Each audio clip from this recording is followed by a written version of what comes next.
మన సమస్తాన్ని ఆయనకే ఇవ్వడం, దానివల్ల ఆయనకి లాభం లేదు, మనకే లాభం ఉంది. చాలాసార్లు మనం ఎవరికైనా ఇది ఇస్తే వాళ్ళకి లాభం అవుద్ది, కానీ మనం ఆయనకి అన్నీ ఇచ్చేస్తే మనకే లాభం అవుద్ది. సో ఇది దేవుని కృప, దేవుని మన మీద ఉన్న ప్రేమ. అన్నీ ఆయనకి ఇస్తే మనకే లాభం, ఆయనకి కాదు. సో చాలా సంతోషం ఈ పొద్దున్న మళ్ళీ మనం ఇలా కలగలిగాం. ఒక సంఘంగా, దేవుని బిడ్డలుగా ఒక చోరు చేరి ఆయన్ని ఆరాధిస్తూ ఆయన వాక్యంలో మాటలు నేర్చుకుంటూ ముందుకు సాగడానికి దేవుడు మనకి మళ్ళీ అవకాశాన్ని ఇస్తారు. దానివల్ల నిజంగా అద్భుతమైన సమయం ఇది. గత వారం బహుశా మీరు అందరూ వచ్చి ఉంటారు. సో గత వారం మనం ఒక విషయం మీద మాట్లాడడం మొదలుపెట్టాము. అదే విషయాన్ని ఇప్పుడు మరి ఈ వారం కూడా కంటిన్యూ చేస్తాము. మహా ఆజ్ఞ గురించి, ఆదేశం గురించి మనం మాట్లాడుతున్నాము. యేసు ప్రభువు మనకి ఇచ్చిన ఆదేశాన్ని నెరవేర్చాలి. అది దాంట్లో మనం అటు ఇటు లేదు, అంటే మనకి చాయిస్ లేదు. దాంట్లో చెప్పాడంటే చేయాల్సిందే. అందుకే దాన్ని మిషన్ అనే పదాన్ని వాడతారు. మిషన్ అంటే గత వారం కూడా మీకు చెప్పాను, ఆర్మీలో వాడే శబ్దం ఇదే. It's a word that is used in army. Mission అంటే గెలవడం లేదా చనిపోవడం, దాని అర్థం అదే. Either you win or die. దాంట్లో మూడో చాయిసే లేదు. సో దేవుడు మనకి పిలుపునిచ్చాడు అందరికీ, కేవలం పాస్టర్లకు కాదు, మిషనరీస్ కాదు, అందరికీ ఒక పిలుపు ఇచ్చాడు. ఆ పిలుపుని మనం మత్తయి సువార్తలో 28వ అధ్యాయంలో చదివాము. మళ్ళీ ఇంకోసారి చదువుదాం. మత్తయి సువార్త 28వ అధ్యాయము 16 నుంచి 20 వచనంలో ఇలా రాస్తున్నది. యేసు తమకు నిర్ణయించిన గలీలో కొండకు వెళ్ళిరి. వారు ఆయన్ను చూచి ఆయన్ను మొక్కిరి, కానీ కొందరు సందేహించిరి. అయితే యేసు వారి యొద్దకు వచ్చి, పరలోకమందును భూమి మీదను నాకు సర్వాధికారం ఇవ్వబడి ఉన్నది, కాబట్టి మీరు వెళ్ళి సమస్త జనులను శిష్యులుగా చేయుడి. తండ్రి యొక్కయు కుమారుని యొక్కయు పరిశుద్ధాత్మ యొక్క నామంలోని వారికి బాప్తిసం ఇచ్చుచు, నేను మీకు ఏ ఏ సంగతులు ఆజ్ఞాపించుతునో వాటినన్నిటినీ గైకొనవలని వారికి బోధించుడి. ఇదిగో నేను యుగ సమాప్తి వరకు సదాకాలము మీతో కూడా ఉన్నానని వారితో చెప్పాను. యేసు ప్రభు శిలువ మీద మరణించిన తర్వాత మనకు తెలుసు, మళ్ళీ పునరుత్థానమై శిష్యులతో కలిసి చాలాసార్లు చాలా సంఘటనలు జరిగినాయి. ఇది వెళ్లే ముందు, పరలోకంకి వెళ్లే ముందు యేసు ప్రభు వాళ్ళతో ఇచ్చిన మాటలవి, వాళ్ళతో చెప్పిన మాటలవి. కానీ దాంట్లో 2-3 విషయాలు గత వారం కూడా చూసాము. మరొకసారి రివిజన్లో కొంచెం చూసుకుందాము. యేసు ప్రభు ఏమన్నారంటే, పరలోకమందును భూమి మీదను నాకు సర్వాధికారము ఇయ్యబడి ఉన్నది కాబట్టి. దాని అర్థం ఏమంటే, ఆయనకి అధికారం అన్నిటి మీద ఉంది. అంటే మన మీద కూడా ఆయనకి అధికారం ఉంది. చాలాసార్లు ఈ అధికారం గురించి మనం ఆలోచించినప్పుడు ఏమనుకుంటామంటే, ఆయన చేయాల్సిన పని చేయడానికి మనకు అధికారం కావాలి అని అనుకుంటాం. తప్పు కాదు, అది కూడా అవసరమే. కానీ దానికన్నా ముందు ఏమంటాడంటే యేసు ప్రభు, ఆ అధికారం నీ మీద కూడా ఉంది, నా మీద కూడా ఆయనకు అధికారం ఉంది. కాబట్టి ఆ అధికారంతో నాకు చెప్తున్నాడు ఎలోమెనిస్. సో దేవుని అధికారంలో ఉండే ప్రతి వ్యక్తికి ఈ ఆదేశం. సో మనము దేవుని నమ్ముకున్న బిడ్డలమైతే, దేవుని నమ్మకం ప్రకారం నడిచే పిల్లలమైతే మనకిచ్చిన ఆదేశం ఏంటి? వెళ్ళండి అని చెప్తున్నాడు. ఇది ఆయన ఆజ్ఞ ప్రకారం నడవడానికి చాలా అవసరం. అందుకే అంటున్నాడు ఏమంటే, వెళ్ళండి, వెళ్ళి ఏం చేయాలంట? సమస్త జనులను, కొంతమందిని కాదు, మీరు కోరుకున్న వాళ్ళని కాదు, అందరికీ ఏం చేయాలి? శిష్యులు చేయాలి, బాప్టిజం ఇవ్వాలి, ఆయన ఆజ్ఞాపించిన విషయాల్ని అందరికీ బోధించాలి. ఇది కేవలం పాస్టర్లకు ఇచ్చిన పని కాదు, అందరికీ ఇచ్చిన పని అని గత వారం మనం చూసుకున్నాం. సో దాన్ని మనం 2 భాగాలకు విభజించుకున్నాం. గత వారం మనం చూసుకున్న గురువు యొక్క ఆదేశం అనేసి, దాంట్లో మహాజ్ఞ యొక్క ఏమిటి, ఎందుకు, ఎవరు. We discussed about what, why and who last week. ఈ వారము మహాజ్ఞ యొక్క ఎక్కడ, ఎప్పుడు మరియు ఎలా అనే విషయాల్ని మనం చూస్తాం. Where, when and how. దాని గురించి ఈ వారం మనం చూస్తాం. సో సంఘం యొక్క మిషన్ ఇది కేవలం వ్యక్తిగతంగా పిలిపించిన అందరూ కలిసి చేయాల్సిన పని. ఇది గమనించండి, రక్షణ వ్యక్తిగతంగా దొరుకుతుంది, కానీ దేవుల్లో ఎదగడం, దేవుని సేవ చేయడం అందరూ కలిసి చేయాల్సిన పని. చాలాసార్లు ఏమవుతుందంటే మనం ఏమనుకుంటామంటే, దేవుడు నన్ను పిలిచాడు కాబట్టి నేనే చేయాలి, నేనే ముందుకెళ్తాను అనుకోవచ్చు, మంచిదే. కానీ అది దట్స్ ద ఫస్ట్ స్టెప్, మొదటి అడుగది, ముందడుగది. కానీ వెళ్ళాలంటే అందరూ కలిసి చేయాలి. దేవుడు పిలిచింది వ్యక్తిగతంగా కానీ చేయాల్సిన కార్యాలని అందరితో కలిసి చేయాలి. సంఘం అంటే మనం, బిల్డింగ్ కాదు, పాస్టర్లు కాదు, అలాంటి టీచర్స్ కాదు, ప్రీచర్స్ కాదు. అందరూ కలిస్తేనే సంఘం. ఒక వ్యక్తి సంఘం ఉండడు, అందరూ కలిస్తేనే సంఘం అవుతుంది. ఈ పిలుపు శిష్యులందరినీ పిలిచి దేవుడు ఇచ్చాడు. వ్యక్తిగతంగా పేతురుని పిలవలేదు, వ్యక్తిగతంగా యోహాన్ని పిలవలేదు. అందరినీ పిలిచి కూడబెట్టి అందరితో మాట్లాడి మీరందరూ వెళ్ళండి అని చెప్పాడు. దాని అర్థం ఏంటి? ఇది సంఘం చేయాల్సిన పని, మనం అందరం కలిసి చేయాల్సిన పని. వ్యక్తిగతంగా పిలుపున్నా, వ్యక్తిగతంగా మన దేవుని తెలుసుకున్నా, రక్షణ పొందినా అందరూ కలిసి చేయాల్సిన పని. అందుకే దీన్ని సంఘం యొక్క మిషన్ అని మనం ఆలోచిస్తాం. దీంట్లో ఏం చూస్తాం ఈరోజు? సంఘం ఎక్కడ చేయాలి, ఎప్పుడు చేయాలి, మరి ఎలా చేయాలి. సంఘం అంటే మనం అందరం కలిసి, సంఘం అంటే బయటోళ్ళు కాదు, సంఘం అంటే పాస్టర్లు కాదు, సంఘం అంటే లీడర్స్ మాత్రమే కాదు, అందరూ కలిసి చేయాల్సిన పని. దాంట్లో నేను కూడా భాగస్వామిగా ఉంటాను. సో మొదటి ప్రశ్న మనం ఆలోచిద్దాం ఈరోజు. మహా ఆజ్ఞను ఎక్కడ నెరవేర్చాలి? మహా ఆజ్ఞ అంటే ముందు అర్థమైపోయింది కదా, కొంచెం విస్తారంగా చూస్తాం కాసేపు అయిన తర్వాత. కానీ ఆయన చెప్పిన మాట ప్రకారం మనం వెళ్ళాలి. సో ఎక్కడ నెరవేర్చాలి, ఎక్కడికి వెళ్ళాలి అనే ప్రశ్న ముందు మనం చూద్దాం ఈరోజు. అపోస్తుల కార్యంలో 1వ అధ్యాయంలో 8వ వచనం మనకు బాగా తెలిసిన సుపరిచితమైన వాక్యం ఇది. పరిశుద్ధాత్మ దేవుడి గురించి మాట్లాడుతూ యేసుప్రభు చెప్పిన వాక్యం ఇది. అపోస్తుల కార్యంలో 1వ అధ్యాయంలో 8వ వచనం. అయినను పరిశుద్ధాత్మ మీ మీదకి వచ్చినప్పుడు మీరు శక్తి నొందుదురు, కనుక మీరు యెరూషలేములోను యూదయు సమరియు దేశములందటి భూదిగంతముల వరకును నాకు సాక్షులై ఉన్ని వారితో చెప్పాను. యేసు ప్రభు ఏమన్నారు? పరిశుద్ధాత్మ వచ్చిన వరకు మీరు ఎక్కడికి వెళ్ళకండి, నేను మీకు ఆదేశం ఇస్తున్నాను, వెళ్ళమని చెప్తున్నాను. కానీ పరిశుద్ధాత్మ దేవుడు వచ్చే వరకు ఆగండి.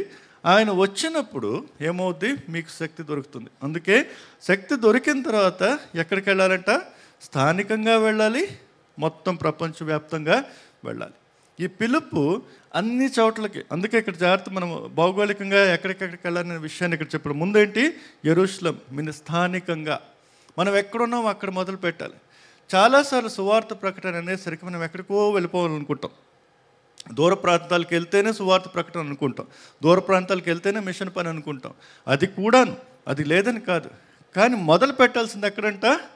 మన యెరూషలేంలో, మనం ఉన్న ప్లేస్లో. మన యెరూషలేం ఏంటి? మొట్టమొదటి మన ఇల్లు, మనం ఉద్యోగం చేసే స్థలం, మనం కాలేజీకి వెళ్తే కాలేజ్, మనకు స్కూల్కి వెళ్తే స్కూలు. ఎక్కడికి వెళ్తున్నామో అది మన యెరూషలేం, మనం ఉండే స్థలం, మన నివాస స్థలము, మనం పనిచేసే స్థలము. ఎక్కడికైతే మనం రెగ్యులర్గా ప్రతిరోజు ఉంటామో అది మన యెరూషలేం. సో మొట్టమొదటి సువార్త ప్రకటన ఎక్కడ జరగాలి? మన ఇంట్లో జరగాలి. ఈ ఆజ్ఞ మొట్టమొదటి ఎక్కడ జరగాలి? మన ఇంట్లో జరగాలి. అందుకే దేవుని బిడ్డలు మనం ఆలోచించాలి. చాలాసార్లు మనం మిషనరీస్ బయటకు వెళ్ళిపోతాం, కానీ మన ఇంట్లోనే బహుశా సువార్త అందలేదేమో, మనతో పనిచేసే వాళ్ళకే సువార్త అందలేదేమో, మనతో కలిసేవారు, ప్రతిరోజు కలిసేవాళ్ళు, మన స్థానికంగా ఉండేవాళ్ళు, వాళ్ళకి సువార్త అందలేదేమో. అది మనం చూసుకోవాలి. Mission begins at home. In fact mother Teresa ఫేమస్గా ఒకసారి అన్నారు, you want change the world, go back home and love your home. Mother Teresa statement అది. ప్రపంచం మారిపోవాలంటే ఇంటికెళ్ళు, నీ ఇంటిని మార్చుకో. నీ ఇల్లు మారితేనే ప్రపంచం మారుతుంది. నిజం అది. ప్రపంచం బయట లేదు, మన ప్రపంచాన్ని మనం మార్చుకోవాలి. మనం ప్రపంచాన్ని మార్చలేము, కానీ మన ప్రపంచాన్ని మనం మార్చగలం. We cannot change the whole world, but we can change our world. అది నిజం అది. అందుకే ఆలోచించాలి, మన యెరూషలేం ఏంటి? మన యెరూషలేంలో మొదలు పెట్టుకోవాలి. తర్వాత యూదయ అంటాడు, ప్రాంతీయంగా. ఇప్పుడు మన ఇరుగు పొరుగోళ్ళకి లేదా కొంచెం దూరం ఉండే వాళ్ళకి, హైదరాబాద్ సిటీలో ఉన్నాం కదా, మున్సిపాలిటీ ఏరియాస్ వేరే వేరే ఉన్నాయి. కొండాపూర్ అంటే కొండాపూర్ అనుకుంటాం, మియాపూర్ అంటే ఆ ఏరియాస్కి వెళ్ళాలి. ప్రాంతీయంగా అంటే రీజనల్గా, ఎక్కడెక్కడైతే మన పరిచయాలు ఉన్నాయో, ఎక్కడెక్కడైతే మనకి సంబంధాలు ఉన్నాయో ఆ షాపులకు వెళ్తున్నాము, లేదా రెగ్యులర్గా మన కాంటాక్ట్స్ ఉన్నాయి, ఎవరితో మళ్ళీ కలుస్తాం అలాంటి వాళ్ళతో. తర్వాత సమారియాలో వివిధ సంస్కృతులు, సమారియాలకి యూదులకి తేడా ఉంది. కేవలం యూదుల మధ్యనే కాదు, వాళ్ళ సమాజంలో లేకుండా కూడా మన భాష మాట్లాడే వాళ్ళు కాకపోవచ్చు, మన సంస్కృతి వాళ్ళు కాకపోవచ్చు, వాళ్ళ దగ్గర కూడా మనం వెళ్ళాలి. తర్వాత భూదిగంతం వరకు అంటే ఎక్కడికి దేవుడు పంపించినా అక్కడికి వెళ్ళాలి. సో దీంట్లో ఒక లిమిట్ లేదు, కానీ అన్ని చోట్లకి వెళ్ళాలి. మొదలు పెట్టింది అక్కడ మన ఇంటి దగ్గర. అందుకే చాలాసార్లు ఈ ప్రశ్న నేను అడుగుతాను, మనము బయటికి ఏదో చేస్తున్నాం కానీ ఇంట్లో సంగతి ఏంటి? మనతో పాటు పనిచేసే వాళ్ళ సంగతి ఏంటి? మనతో కలిసే వాళ్ళ సంగతి ఏంటి? మన ఇంట్లో పని మనిషి వస్తుంది కదా, చాలామంది ఇంట్లో పని మనిషి వస్తుంది, వాళ్ళ సంగతి ఏంటి? కూరగాయల కొండకి వెళ్తాం, వాళ్ళ సంగతి ఏంటి? చికెన్ షాప్, మటన్ షాప్ రెగ్యులర్గా వెళ్తాం, వాళ్ళ సంగతి ఏంటి? చాలాసార్లు నేను ఇది కూడా అంటాను, మటన్ షాప్ కూడా మనం రెగ్యులర్గా వెళ్ళి వాడు తెలుసు, సార్ మీ పీస్ లేదు సార్, అరగంట తర్వాత రమ్మంటాడు కొంతమంది కదా. కొనడానికి వెళ్తే అంటే ఆర్డర్ చేసిన వాళ్ళు తెలియదులేండి ఈ సంగతులు, కొట్టుకెళ్ళి కొన్నోళ్ళు తెలుస్తుంది సంగతులు. బ్లింకిట్ అయితే మనకు తెలియదు, వాడు ఏది పంపిస్తే అది పంపి తినేస్తాం. కానీ నిజంగా మన షాప్కి వెళ్తే వాడు చెప్తాడు మనకి, సార్ కాసేపు ఆగండి సార్, సాయంత్రం రండి సార్ అంటాడు. వాడికి తెలుసు మనకేం కావాలో, వాడికి కావాల్సిన మనం తెలుసా? వాడికి యేసు ప్రభు కావాలి, మనం చెప్పం వాడికి. మన లివర్ పీసు, మన లెగ్ పీస్ తినడానికి వెయిట్ చేసి మళ్ళీ వెళ్తాం, కానీ వాడికి కావాల్సిన మనకు కావాల్సిన వాడికి తెలుసు, వాడికి కావాల్సిన మనకు తెలుసు, కానీ వాడికి మనం చెప్పట్లేదు. అది మన స్థానికం అంటే. ఎవరితో మళ్ళీ మళ్ళీ కలుస్తున్నామో వాళ్ళ గురించి ఆలోచించడం, వాళ్ళ కోసం సువార్తని ప్రకటించడానికి రెడీగా ఉండడం, అది చేయాల్సింది. రెండోది ఏమంటే, జీవితంలో ప్రతి రంగంలో, ఇది కేవలం క్రిస్మస్ టైంలోనో లేదా మన స్టాల్స్ పెట్టుకుంటాం అప్పుడో, ర్యాలీస్ పెట్టుకుంటాం అప్పుడో, కన్వెన్షన్ పెట్టుకుంటాం అప్పుడే కాదు, ప్రతి రంగంలో, ప్రతి రంగం అంటే మన ఇంట్లో, మన పాఠశాలల్లో, మన కార్యాలయాల్లో, ఆన్లైన్లో, సువార్త చేరని ప్రాంతాల్లో, ఎక్కడైనా దీంట్లో లిమిట్ లేదు. ఎక్కడ ప్రచారం చేయాలి, ఎక్కడే మహాజ్ఞను వాడుకోవాలి, ప్రతి చోట. మీ ఆఫీస్లోకి ఎంత పెద్ద ప్రచారకుడే మీ ఆఫీస్లో రాలేడు కదా. బిల్లీ గ్రాహం కావచ్చు, ఎవరైనా పెద్ద దేవసేవకులు వాళ్ళు రాగలరు మీ ఆఫీస్కి సువార్త. అక్కడ ఎవరు చెప్పగలరు? మీరే చెప్పగలరు. ఎంత గొప్ప పెద్ద వ్యక్తి అయినా, దేవుని బిడ్డ అయినా, మేము ఇక్కడ స్టేజ్కి రాగలం. మీ ఆఫీస్ నేను రాలేను. మీరే చెయ్యాలి. మీకోసం దేవుడు మిమ్మల్ని అక్కడ దేవుడు నిలబెట్టాడు. ఒక ఉప్పుగా, ఒక లైట్గా మీకు దేవుడు అక్కడ పెట్టాడు. కాబట్టి మీరు చేయాల్సిన పని, ప్రతి ఒక్కరు చేయాల్సిన పని, ప్రతి రంగంలో చేయాల్సిన పని. అందుకే చాలాసార్లు మనం ఏమనుకుంటామంటే, అది చెత్త ప్లేసు. తెలుగు వాళ్ళకి సినిమాలతో చాలా కోపం. సినిమాలు అంటే పాపాలు అంటారు, అంతే కదా, పాపిష్టోళ్ళు అంటారు సినిమాలు అనేసరికి. అందరికన్నా ఎక్కువ సినిమాలు తెలుగు వాళ్ళు చూస్తారు. సినిమా టికెట్లో దొరకదు ఆంధ్రాలో, నార్త్ ఇండియాలో అన్నీ ఖాళీగా ఉంటాయి. కానీ సినిమాలు అంటే మన తెలుగు వాళ్ళకి కోపం. కానీ సినిమా బాగోలేదంటే అక్కడ మన అవసరం ఉందా లేదా? సినిమా ఫీల్డ్ బాగోలేదంటే డాక్టర్ ఎవరికి అవసరం? రోగికే, హెల్తీగా ఉన్నాడు. జిమ్ కాదు కదా అది. హెల్తీ వాడు జిమ్ వెళ్తాడు. హాస్పిటల్ ఎవరికి అవసరం? రోగాలు ఉన్నోడికి. సినిమా ఫీల్డ్ బాగోలేదంటే అక్కడ ఎవరు వెళ్ళాలి? మనం వెళ్ళాలి. ఆ ఫీల్డ్ బాగోలేదంటారు, ఆ కాలేజ్ బాగోలేదంటారు, ఆ ఏరియా బాగోలేదంటారు. అక్కడ మన అవసరం. ప్రతి రంగంలో మన అవసరం, అది గుర్తుంచుకోవాలి. సో దేవుడు అందరి కోసం చనిపోయాడు. చాలాసార్లు నేను మిషన్ హాస్పిటల్ గురించి మాట్లాడుతున్నప్పుడు అంటాను, యేసుప్రభు కేవలం మిషన్ హాస్పిటల్ పేషెంట్స్ కోసం చనిపోయాడా? లేదా అపోలో హాస్పిటల్ పేషెంట్ కోసం చనిపోలేదా? కిమ్స్ హాస్పిటల్ పేషెంట్స్ కోసం చనిపోలేదా? అందరి కోసం చనిపోయాడు. దేవుడు నన్ను అక్కడ పిలిచిన అక్కడికి వెళ్ళాలి. ప్రతి చోట దేవుడి బిడ్డల అవసరం ఉంది. ప్రతి చోట దేవుని సువార్త అవసరం ఉంది. మనం ప్రతి రంగంలో వెళ్ళాల్సిందే. పొలిటిక్స్లో కూడా వెళ్ళాల్సి, దేవుడు పిలిస్తే వెళ్ళండి, కానీ దేవుని సిద్ధాంత ప్రకారం పనిచేయండి, దేవుని మాట ప్రకారం పనిచేయండి. దానియేలులాగా నిలబడాలి, యోసెఫ్లాగా నిలబడాలి, చేయాలి, అవన్నీ చేద్దాం. కానీ దేవుని పిలుపు ప్రకారం. Again I'm not saying do it because you want to do it. మీరు కోరుకున్నారని కాదు, దేవుడు పిలిపిస్తే. మీ ఐటీ సెక్టర్ కావచ్చు, ఏదైనా కావచ్చు, ప్రతి రంగంలో మనం అవసరం ఉంది. మన ఆన్లైన్లో మన అవసరం ఉంది. Online is amazing. నేను స్టేటస్ పెట్టడం మొదలుపెట్టాను కొద్ది నెలల నుంచి, కొద్ది సంవత్సరాల నుంచి. క్రిస్టియన్స్ కన్నా నాన్ క్రిస్టియన్స్ ఎక్కువ చూస్తున్నారు వాట్సాప్లో. కొంతమంది రెస్పాండ్ కూడా అవుతున్నారు. నా పాత ఫ్రెండ్స్, కాలేజ్ ఫ్రెండ్స్ అందరూ మోస్ట్లీ ముస్లిమ్స్, వాళ్ళు రెస్పాండ్ అవుతున్నారు. బైబిల్ వర్సెస్కి వాళ్ళు రెస్పాండ్ అవుతుంది. వాళ్ళకేం ప్రచారం చేయట్లా, ఆన్లైన్ పెట్టుకుంటాను, ఒక వర్స్ పెడతాను డైలీ ఒకటి, అంతే. చూస్తున్నారు. ఉన్నదాన్ని మనం వినియోగించుకోవడం, ఆన్లైన్ కావచ్చు, ఏదైనా కావచ్చు, ఎలాగొకలాగా మన చేతిలో ఉన్న అవకాశాన్ని వినియోగించుకోవాలి. ప్రతి రంగంలో వాడుకోవాలి. ఏ రంగం కూడా విడిచిపెట్టకూడదు. దేవుడు అందరికీ దేవుడు. దేవుడిని అందరినీ ఒకేలా ప్రేమించే దేవుడు. సువార్త అందరికీ అందాల్సిందే. ప్రత్యేకంగా అలాంటి చోట్ల ఎక్కడైతే పాపం ఎక్కువ ఉందో, ఎక్కడైతే పాపాల్లో ఉన్నారో జనాలు, అక్కడ ఖచ్చితంగా మనం వెళ్ళాలి. ప్రతి రంగంలో మనకు అవకాశం ఉంది, ప్రతి రంగంలో వెళ్ళాల్సిన అవసరం కూడా ఉన్నది. మూడోది ఏంటి? సమస్త జనములతో, ప్రతి జాతులతో. మూడోది ఎక్కడికి వెళ్ళాలి? రాజకీయ దేశాలు మాత్రమే కాదు, కొంచెం నేషన్స్ అని ఇంగ్లీష్లో అనేసరికి పొలిటికల్ నేషన్స్ అనుకుంటాం. పొలిటికల్ నేషన్స్ ప్రతి 10 సంవత్సరాలు మారిపోతున్నాయి. కొత్త కొత్త దేశాలు వచ్చేస్తున్నాయి, కొన్ని దేశాలు కలిసిపోతున్నాయి, కొన్ని దేశాలు విరిగిపోతున్నాయి. ఆ దేశాల గురించి కాదు మాట్లాడేది బైబిల్లో. దేశం అంటే జాతులు, వేరే వేరే జాతులు, డిఫరెంట్ యూనో ప్రజల సమూహాలు, ప్రతి ఒక్కరి దగ్గరికి వెళ్ళాలి. ఇది నాకు కొంచెం భారతదేశంలో కొంచెం బాధ వేస్తుంది. పెద్ద జాతులు అంటే మనం వెళ్ళాం. సువార్త జనరల్గా ఎక్కడికి వెళ్తాం? ఐఎమ్ సేయింగ్ ఇట్ ఫ్రాంక్లీ, నేను అబ్జర్వ్ చేసింది. జనరల్గా మనం లోవర్ కాస్ట్కి వెళ్తాం, వాళ్ళ మధ్యలోకి వెళ్తాం. వెళ్ళొద్దని చెప్పట్లా, వెళ్ళాలి. వాళ్ళకి ఆల్రెడీ సమస్యలు ఉన్నారు, వాళ్ళు నిజంగా బహిష్కరించబడ్డారు సమాజంలో. వాళ్ళని యేసుప్రభు ప్రేమిస్తాడు కాబట్టి వాళ్ళ దగ్గరికి వెళ్ళడం ఖచ్చితంగా చేయాల్సిందే. వాళ్ళు సోషల్లీ వాళ్ళని లిఫ్ట్ చేయాలి, స్పిరిచువల్లీ లిఫ్ట్ చేయాలి, అవన్నీ చేయాల్సిందే. కానీ పెద్ద జాతుల కోసం యేసుప్రభు చనిపోలేదా? యేసుప్రభు కేవలం చిన్న జాతులు మాత్రమే వచ్చాడా? మన యేసుప్రభు సామరియా స్త్రీతో మాట్లాడిన యేసుప్రభు నికోదేముతో కూడా మాట్లాడాడు. దేవుడు ఇద్దరిని ఒకేలా ప్రేమించే దేవుడు, ఎలాంటి భేదభావాలు లేకుండా.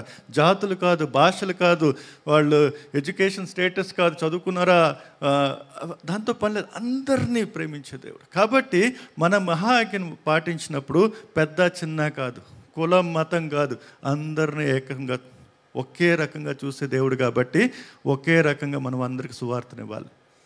ఎందుకంటే దేవుడు అందరినీ ఒకేలా ప్రేమించాడు. మనలో విభజన లేవు, అందరినీ మనుషులుగానే దేవుడు చూస్తాడు. పాపంలో ఉన్నారు, రక్షణ పొందని వాళ్ళు, పొందాల్సిన వాళ్ళు అంతే. పొందిన తర్వాత ఆయన బిడ్డలుగా అందరం మారుతాం. కాబట్టి చాలా ముఖ్యం ఏమంటే, అందుకే ప్రకటనలు ఏం రాశాడు? ప్రతి వంశం, భాష, జనము, దేశము మరియు దేశం నుంచి వచ్చిన వారు గొర్రెపిల్లను ఆరాధిస్తారు. అందరూ ఆరాధిస్తారు. పెద్ద జాతుడు, చిన్న జాతుడు అందరూ ఆరాధిస్తాడు. యేసు ప్రభు నమ్ముకున్న తర్వాత జాతులో ఉండవు, అందరూ ఒకరమైపోతాం. కానీ అన్ఫార్చునేట్లీ మన చర్చిల్లో, మన సంఘాల్లో కూడా జాతులు ఉన్నాయి. స్పెషల్లీ కోస్తా ఆంధ్రాలో మరీ విసిగించేస్తారు. కొన్నిసార్లు నా జాతి అడుగుతారు.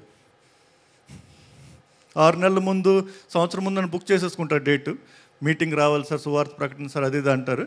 నేను డేట్ ఇచ్చేస్తాను. కానీ నా పేర్లో వాళ్ళకి అర్థం కాదు, ఏ కాస్ట్, అవి తీసి పడేసాను ముందు వెనక అన్నీ. కేవలం విజయకాంత్, వాళ్ళకి అర్థం కాదు ఇది ఎవడు అనేసి. నెల ముందు ఫోన్ చేస్తారు, సార్ ఏమనుకోపోతే మాట చెప్తారా? నాకు అర్థమైపోయింది. కోస్తాను ఫోన్ వచ్చింది, అదే ఏ కాస్ట్ ప్రకారం మైక్ ఇస్తారు. అక్కడ హై కాస్ట్ అయితే పైన, లో కాస్ట్ అయితే కింద. చూడండి మీరు కోస్తాంధ్రకి చూడండి, నేను చూసాను, కళ్ళారు చూశాను. అది కొన్ని దగ్గరలో అయితే జాతుల ప్రకారమే సంఘాలు ఉన్నాయి. చిన్న జాతుల సంఘం వేరే, పెద్ద జాతుల సంఘం వేరే. పెళ్ళిళ్ళు కూడా చేసుకోవట్లేదు. పెళ్ళిళ్ళు చూసుకున్నప్పుడు ఏం చూస్తారు? మా కులం అండి అంటారు. ఏం కులం మీకు? ఏం కులం? యేసు ప్రభు నమ్ముకున్న తర్వాత నూతన సృష్టిని దేవుడు చెప్పాడా? లేదా మీ బైబిల్లో లేదా? తెలుగు బైబిల్లో లేదా? 2 కొరింథీ 5:17 తెలుగు బైబిల్ ఉందా? తీసి పడేశారు. నూతన సృష్టి కానీ కులాన్ని ఉంచుకుని రాపాడా దేవుడు? పెళ్ళిళ్ళు చేసుకుని బ్రాహ్మణ్ కన్వర్ట్ అయితే బ్రాహ్మణు, రెడ్డి అయితే రెడ్డి, ఇంకేం రెడ్డి? నువ్వు దేవుని బిడ్డవి. మాలా మాదిగోలు కూడా కొట్టుకుంటున్నారు. మేము బ్రాహ్మణులుగా ఉన్నప్పుడు మేము అందరిని ఒకలా చూసేవాళ్ళం. ఇక్కడ కూడా వాళ్ళలో కూడా తేడాలు ఉన్నాయి, మాది లేదు. క్రైస్తవులుగా మారినప్పుడు, దేవుని బిడ్డలుగా మారినప్పుడు కులాలు, మతాలు అన్నీ పోయాయి. అన్ని జాతులు ఒక్కరే, యేసు బిడ్డలే. మనం నిజంగా మారట్లేదు. దేవుడి పేరు మాత్రమే మార్చుకుంటున్నాం, కానీ మిగతా మారట్లేదు. కట్నాలు తీసుకుంటున్నారు కదా సిగ్గు లేకుండా. దాని పాస్టర్లు కమిషన్లు కూడా తీసుకుంటున్నారు, బార్గెన్ చేసుకోవడం. కొంతమంది పాస్టర్లు కేరళలో, తెలుగు వాళ్ళు కాదులేండి, కేరళలో విన్నాను నేను. తెలుగు వాళ్ళు తీసుకున్నాం మనకు తెలీదు, ఇంతవరకు నాకు ఆవిడ అప్రోచ్ కాలేదు. అలాగా నెగోషియేషన్ పాస్టర్ గారు చేస్తారు, హోలీ నెగోషియేషన్ కట్నాల గురించి. సిగ్గు లేదా మీకు? ఫస్ట్ ఆఫ్ ఆల్ ఇల్లీగల్ అది. ఈ దేశ చట్ట ప్రకారం నేరం అది. కట్నాల గురించి మాట్లాడడం కూడా నేరమే. మన క్రైస్తవులుగా ఉండి కట్నాలు తీసుకుంటున్నాం. ఏం మారిపోయాం మనం? అన్ని జాతులకు మనం ఏం చెప్తున్నాం మరి? అన్ని జాతులు గొర్రె పిల్లని ఆరాధిస్తారంట. ఏ గొర్రె పిల్లని? మనం బర్రెలా తిరుగుతుంటే ఇంకేం గొర్రె పిల్లని ఆరాధిస్తారు? మనం మారుతున్నామా? ఎక్కడ ప్రచారం చేస్తాం? అన్నీ చెప్తాం. ఏం చెప్తున్నాం? మా సంఘంకి రా, మేమంతా మానవులం అండి, మేమంతా మాదిగోళం అండి, మేమంతా కమ్మాలి. అది సంఘమా? అందరూ కలిస్తేనే. ఒక నూతన సృష్టిగా మారితేనే. అందుకే సమస్త జనములు ఎందుకలా మాట్లాడంటే, సమస్త జనంలో జాతుల్లో విభేదాలు ఉన్నాయే అవన్నీ పోతాయి, అందరూ దేవుని బిడ్డలుగా వస్తారు. నల్లగున్న తెల్లగున్న, పెద్ద జాతైనా చిన్న జాతైనా అందరూ ఒక దేవుడి దగ్గరకు వస్తారు, ఒక దేవుడి బిడ్డలుగా వస్తారు. ఎక్కడికి వెళ్తున్నాం మనం? ఎక్కడికి తెస్తున్నాం మనం? పెళ్లి కానోళ్ళు ఎవరైనా కట్నం అడుగుతున్నా చెప్పండి, నేనే ఎఫ్ఐఆర్ వేస్తా వాళ్ళ మీద.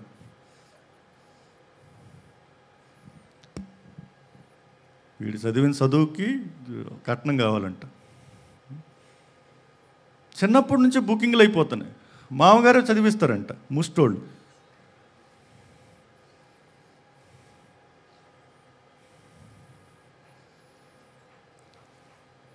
క్రైస్తవులు, మరి పేరుకి క్రైస్తవులు. నాకు నిజంగా అసహ్యం వేస్తే 25 ఏళ్ళు నేను బాపనోడుగా ఉన్నాను. అక్కడెక్కడ తేడాలు లేవు, అక్కడే బెటర్ చెప్పాలంటే. గౌరవంగా గర్వంగా జీవించేవాళ్ళు ఇక్కడ ముష్టిలో తిరుగుతున్న దానిలో గర్వం కూడా. దేవుని తెలుసుకున్న ఏం మారాం మనం? ఏం సువార్త చెప్తామండి? మనం చెప్పే సువార్తే కాదు, కేవలం దేవుడి పేరే మారుస్తుంది, ఇంకేం మారట్లా మనం. మన పద్ధతులు మారట్లేదు. అమ్మాయిల భేదాలు మారాయా? ఏం మరి? దేవుడు చెప్పాడు, దేవుని నమ్ముకున్న తర్వాత there is no female no male, అందరూ ఒకటే అని చెప్తాడు దేవుడు. ఇంట్లో ఏం చేస్తున్నావు? గత వారం చెప్పాను కదా, పక్షవాతం వచ్చినట్టు అయిపోయారు భర్తలందరూ. అక్కడే ఫోన్ పడి ఉంటుంది, కిచెన్లో నా వైఫ్ వచ్చి తీసుకురావాలంట ఫోన్. నిలబడు, ఏమే ఫోన్ ఎక్కడుంది, నీకేమైంది రోగం? లేవచ్చు కదా, తీసుకోవచ్చు. చార్జర్ దొరకకపోతే భార్య తేవాలంట. నువ్వెవడు? నువ్వు ఎక్కడ రోజు? నువ్వు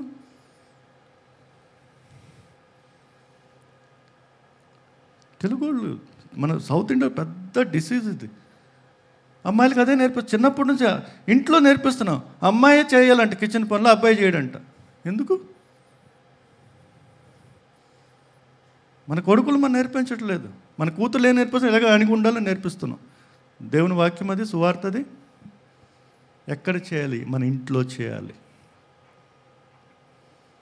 సువార్త మన ఇంట్లో చేయాలి.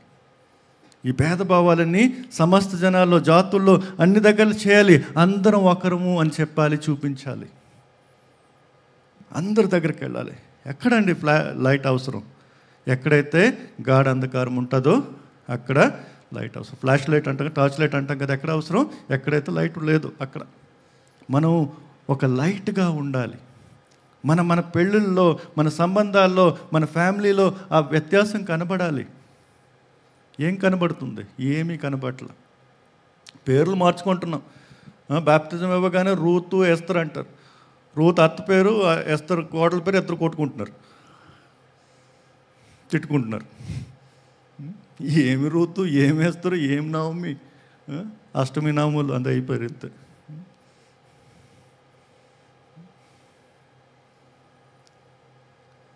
మనం మారామా? మనం నిజంగా లైట్గా ఉన్నామా? మన వెలుగు ఆధ్యాత్మికంగా చీకటిగా ఉన్న ప్రదేశాల్లో, మన నగరాల్లో, మన పరిసరాల్లో, సుదూర ప్రాంతాలు అవసరం. కానీ మనకే లైట్ లేదే. ఇల్లు కట్టించేసాం, లైట్లని కట్టేసాం, కనెక్షన్ లేదు మన ఇంట్లో, అంతే. చర్చికి వెళ్ళిపోతున్నాం, డబ్బులు ఇచ్చేస్తున్నాం, మాటలు వినేస్తున్నాం, నోట్సులు రాసేస్తున్నాం, బైబిల్ పనిచేస్తున్నాం, కానీ మన కరెంట్ కనెక్షనే లేదు.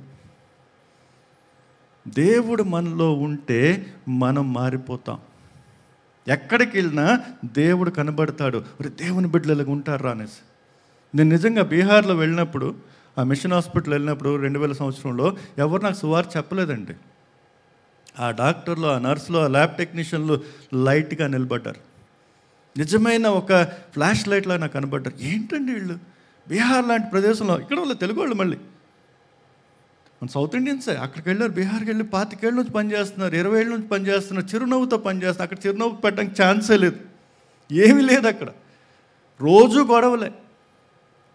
డాక్టర్ ఆనందరావు గారు అనేసి కర్నూలు నుంచి ఒక ఆయన, ఇప్పుడు దేవునిలో ఆయన నిద్రించారు కొన్ని సంవత్సరాల క్రితం. ఆయన మా మెడికల్ సూపరింటెండెంట్గా ఉన్నారు. ఆయన చూస్తాను, జనరల్ సర్జన్, అమేజింగ్ సర్జన్. ఎక్కడెక్కడి నుంచో పేషెంట్లు వచ్చేవారు. కాఠ్మాండు నుంచి, కలకత్తా నుంచి, పాట్నా నుంచి మా ఊరికి రక్సోల్ అనే చిన్న ప్రాంతానికి పేషెంట్స్ వచ్చేవాళ్ళు ఆయన దగ్గరికి. అంత అద్భుతమైన డాక్టర్ సర్జన్. ఆయన జీవితం చూస్తే, సార్ ఏంటి సార్ 25 ఏళ్ళు మీరు ఎలాగున్నారు సార్ బీహార్లో? ఇంత ప్రేమ ఎలాగ సార్? పేషెంట్స్ పట్ల ప్రేమ ఎలాగ ఉంటుంది సార్? ఒకరితో మీరు నర్సులతో ఎంత చక్కగా ఎలా మాట్లాడుతున్నారు, గౌరవంగా మాట్లాడుతున్నారు సార్. ఏంటి సార్ అంటే, ఏంట్రా అలాగ అడుగుతున్నావు అని. అంటే ఇది ఛాన్సే లేదు సార్, మీకు వచ్చే జీతం ఏంటి? 8,000 10,000 రూపాయలు నెలకు. మీకు ఒక సర్జరీ చేస్తే దానికన్నా ఎక్కువ మీరు తీసుకోవచ్చు. అయినా మీరు ఎలాగ ఉంటున్నారు సార్? నేను అడిగాను. దానికి ఒక్కటే సమాధానం, నువ్వేం చెప్తున్నా నాకు అర్థం కావట్లేదు, నేను మాత్రం యేసు ప్రభు చెప్పిన నడుచుకుంటున్నాను. ఏమైనా కనబడుతుందంటే ఆయన వల్ల కనబడుతుందే, నాకేం అర్థం కావట్లేదు నువ్వేమంటున్నావు. నేను చేసేది నా జీవితం మార్చాడు దేవుడు, ఆయన ప్రకారం నేను నడుచుకుంటున్నాను. అది ఫ్లాష్ లైట్. ఓ, అలాంటి జీవితం మీ దేవుడు వల్ల జరుగుతుందా? నాకు కూడా అలాంటి జీవితం కావాలి. ఎలా దొరుకుతుంది సార్? వాక్యం చదువు అన్నాడు అంతే. చెప్పల సువార్త, బైబిల్ ఇచ్చారు నా చేతులు. 40 రోజుల్లో నేను యేసు ప్రభువుని నమ్ముకున్నాను, వాక్యాన్ని చదివి. అది ఫ్లాష్ లైట్. నేను అంధకారంలో ఉన్నాను, వాళ్ళు నాకు వెలుగై వచ్చారు. ఆయన జీవితంలో మార్పును చూశాను, ఆయన నిజమైన ధోరణి చూశాను. కేవలం ఆయనే కాదు, ఆ సమయంలో పనిచేసిన చాలామంది, అక్కడ డాక్టర్స్ కానీ నర్సెస్ కానీ కనీసం 20 మంది పనిచేసేవాళ్ళు ఆ హాస్పిటల్ ఆ రోజులు డాక్టర్స్. ప్రతి ఒక్కరు ఆ ప్రేమతో, సహనంతో. ఈ సర్జన్ గారికి ఏం చెప్పేవాళ్ళు అంటే, బీహార్ కదా ఆ టైంలో, లాలూ ల్యాండ్ ఇంకా భయంకరం. అయిన తర్వాత మేము బయటకు వెళ్ళే ఛాన్సే లేదు. నేపాల్ బోర్డర్ అనమాట. ఇక్కడ మర్డర్ చేసి అటు వెళ్ళిపోతే ఆవిడ పట్టుకోలేడు. అలాంటిది ఓపెన్ బోర్డర్ అక్కడ. ఇప్పుడు కూడా అలాగే ఉంది, పెద్ద తేడా రాలేదు. ఇప్పుడు రిపోర్టింగ్ రావట్లేదంటే, అప్పుడు రిపోర్ట్స్ వచ్చి ఇప్పుడు రిపోర్ట్స్ రావట్లేదు, అంత తేడా. మీడియా కవర్ అయిపోతుంది బాగా. పేషెంట్స్ వచ్చేవాళ్ళు ఆల్మోస్ట్ ఎవ్రీడే, ఆయన దగ్గర పేషెంట్స్ వచ్చేవాళ్ళు. స్టాబ్ ఇంజరీ, బుల్లెట్ ఇంజరీ అలాంటివి almost everyday, daily basis patients వచ్చేవాళ్ళు. పేషెంట్ రిలేటివ్ ఏమంటాడు తెలుసా? అంటే గుండాస్ వాళ్ళందరూ కొట్టుకునే వాళ్ళే. డాక్టర్తో ఏమంటాడు, డాక్టర్ ఈయన బతికితే నువ్వు బతుకుతావు, ఏం చేస్తావు నువ్వు చేస్తావు, చూసుకో అంటారు. Simple formula. He lives you live, he dies you die. అయినా అక్కడ 25 ఏళ్ళ నుంచి ఆయన పనిచేస్తున్నారు. అది వెలుగు. అది యేసు ప్రభువు మార్చిన జీవితం. మనం ఎలాగ ఉన్నాం? ఏం మారిందండి మన జీవితంలో? మనం వెలుగుగా ఉన్నామా? చీకట్లో ఇంకా చీకటిని మనం కంట్రిబ్యూట్ చేస్తున్నాం. మనం మారితేనే ప్రపంచం మారుతుంది. మన యెరూషలేం మనం ముందు. మనం మారుతున్నామా లేదా అది చూసుకోవాలి. అది మారకపోతే ప్రపంచాన్ని మార్చడం జరిగేదే లేదు. మనం మారిపోతే ఇంకెవరు మారుతారు? ఎందుకు మారాలి? ఏం తేడా ఉంది మనలో? ఏం మారాం మనం? ఎలా ఉన్నాం మనం? Practical cheese. మనం బైబిల్ అయితే బాగా చెప్పేస్తాం, వాక్యం అయితే కంటెస్ట్ పెట్టి చెప్పేస్తాం, చిన్నప్పుడు నేర్పించేస్తున్నాం కదా చిలకలాగా, అన్నీ తెలుసు, కానీ చేయడం చాలా ముఖ్యం. సో మహాజ్ఞని మనం చూపించాలి. ఎక్కడ చూపించాలి? ప్రతి చోట చూపించాలి, ప్రతి రంగంలో చూపించాలి, ఇంట్లో చూపించాలి, బయట చూపించాలి, ప్రతి చోట మనం చూపించాలి. మహాజ్ఞని ఎప్పుడు నెరవేర్చాలి? రెండో ప్రశ్న ఈరోజు. ఎప్పుడు నెరవేర్చాలి? ఇప్పుడే. ఎప్పుడు నెరవేర్చాలి? వెంటనే, ఇప్పుడే, ఇదే సమయం. ఎందుకంటే వచ్చే క్షణం ఏమవుతుందో మనకే తెలియదు. మనం ఉంటామో లేదో తెలీదు, వాళ్ళు ఉంటారో లేదో తెలీదు. మారిపోయింది, అర్థం కావట్లేదు. కొత్త కొత్త రోగాలు వస్తున్నాయి, ప్రమాదాలు భయంకరంగా జరుగుతున్నాయి, చాలా చాలా ఏవో జరుగుతున్నాయి. నెక్స్ట్ మూమెంట్ మన ఫ్రెండ్ దొరుకుతాడు మనకు తెలియదు. నిజంగా చాలాసార్లు ఆ భారం మనకి ఉండదు. ఈ వ్యక్తిని నేను ఈరోజు కలుస్తున్నాను, గ్యారెంటీ ఉందా వచ్చే వారం మళ్ళీ కలుస్తామనేసి? లేదు, ఎవరి గ్యారెంటీ లేదు. కాబట్టి ఉన్న ప్రత్యేక సమయాన్ని, అందుకే కొరింథీయులకు రాసిన 2వ పత్రికలో ఏం రాస్తాడు పౌలు? Such a beautiful word. కొరింథీయులకు రాసిన పత్రికలో 2వ కొరింథీయులు 6వ అధ్యాయంలో 2వ వచనం, అనుకూల సమయమందు నీ మొరను ఆలకించుతుని, రక్షణ దినమందు నిన్ను ఆదుకుంటుని అని ఆయన చెప్పుచున్నాడు కదా. ఇదిగో ఇప్పుడే మిక్కిలి అనుకూలమైన సమయం, ఇదిగో ఇదే రక్షణ దినము. ఇదే రైట్ నౌ. ఎప్పుడు చేయాలి? చాలాసార్లు ఏమంటారంటే వాళ్ళు ప్రే అబౌట్ ఇట్. ప్రేయర్ కూడా చేయరు. క్రైస్తవులు చెప్పే పెద్ద అబద్ధం ఏమంటే I will pray for you అంటారు. నాకు దేవుడు నేర్పించిన విషయం ఏమంటే, don't promise what you can't deliver. నేనేం చెప్తానంటే, yes I will pray for you when the Lord reminds me. దేవుడు ఎప్పుడైతే నన్ను జ్ఞాపకం తెప్పిస్తాడో అప్పుడు మీకోసం ప్రార్థించండి. నిజంగా నా వల్ల కాదు, ఎంతమంది కలుస్తాను నేను రోజు? చాలాసార్లు పేర్లు గుర్తుండు, 10 సార్లు కలిస్తాను పేర్లు గుర్తుంటాయి. అప్పుడు వెంటనే చేసడం బెటరు.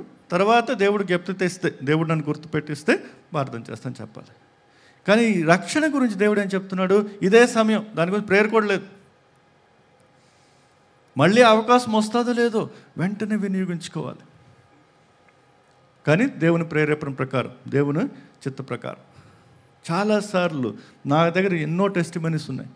దేవుడు ప్రేరేపిస్తాడు. కొన్నిసార్లు నేను ఎలా మాట్లాడతాను ఈ వ్యక్తితో అర్థం కాదు.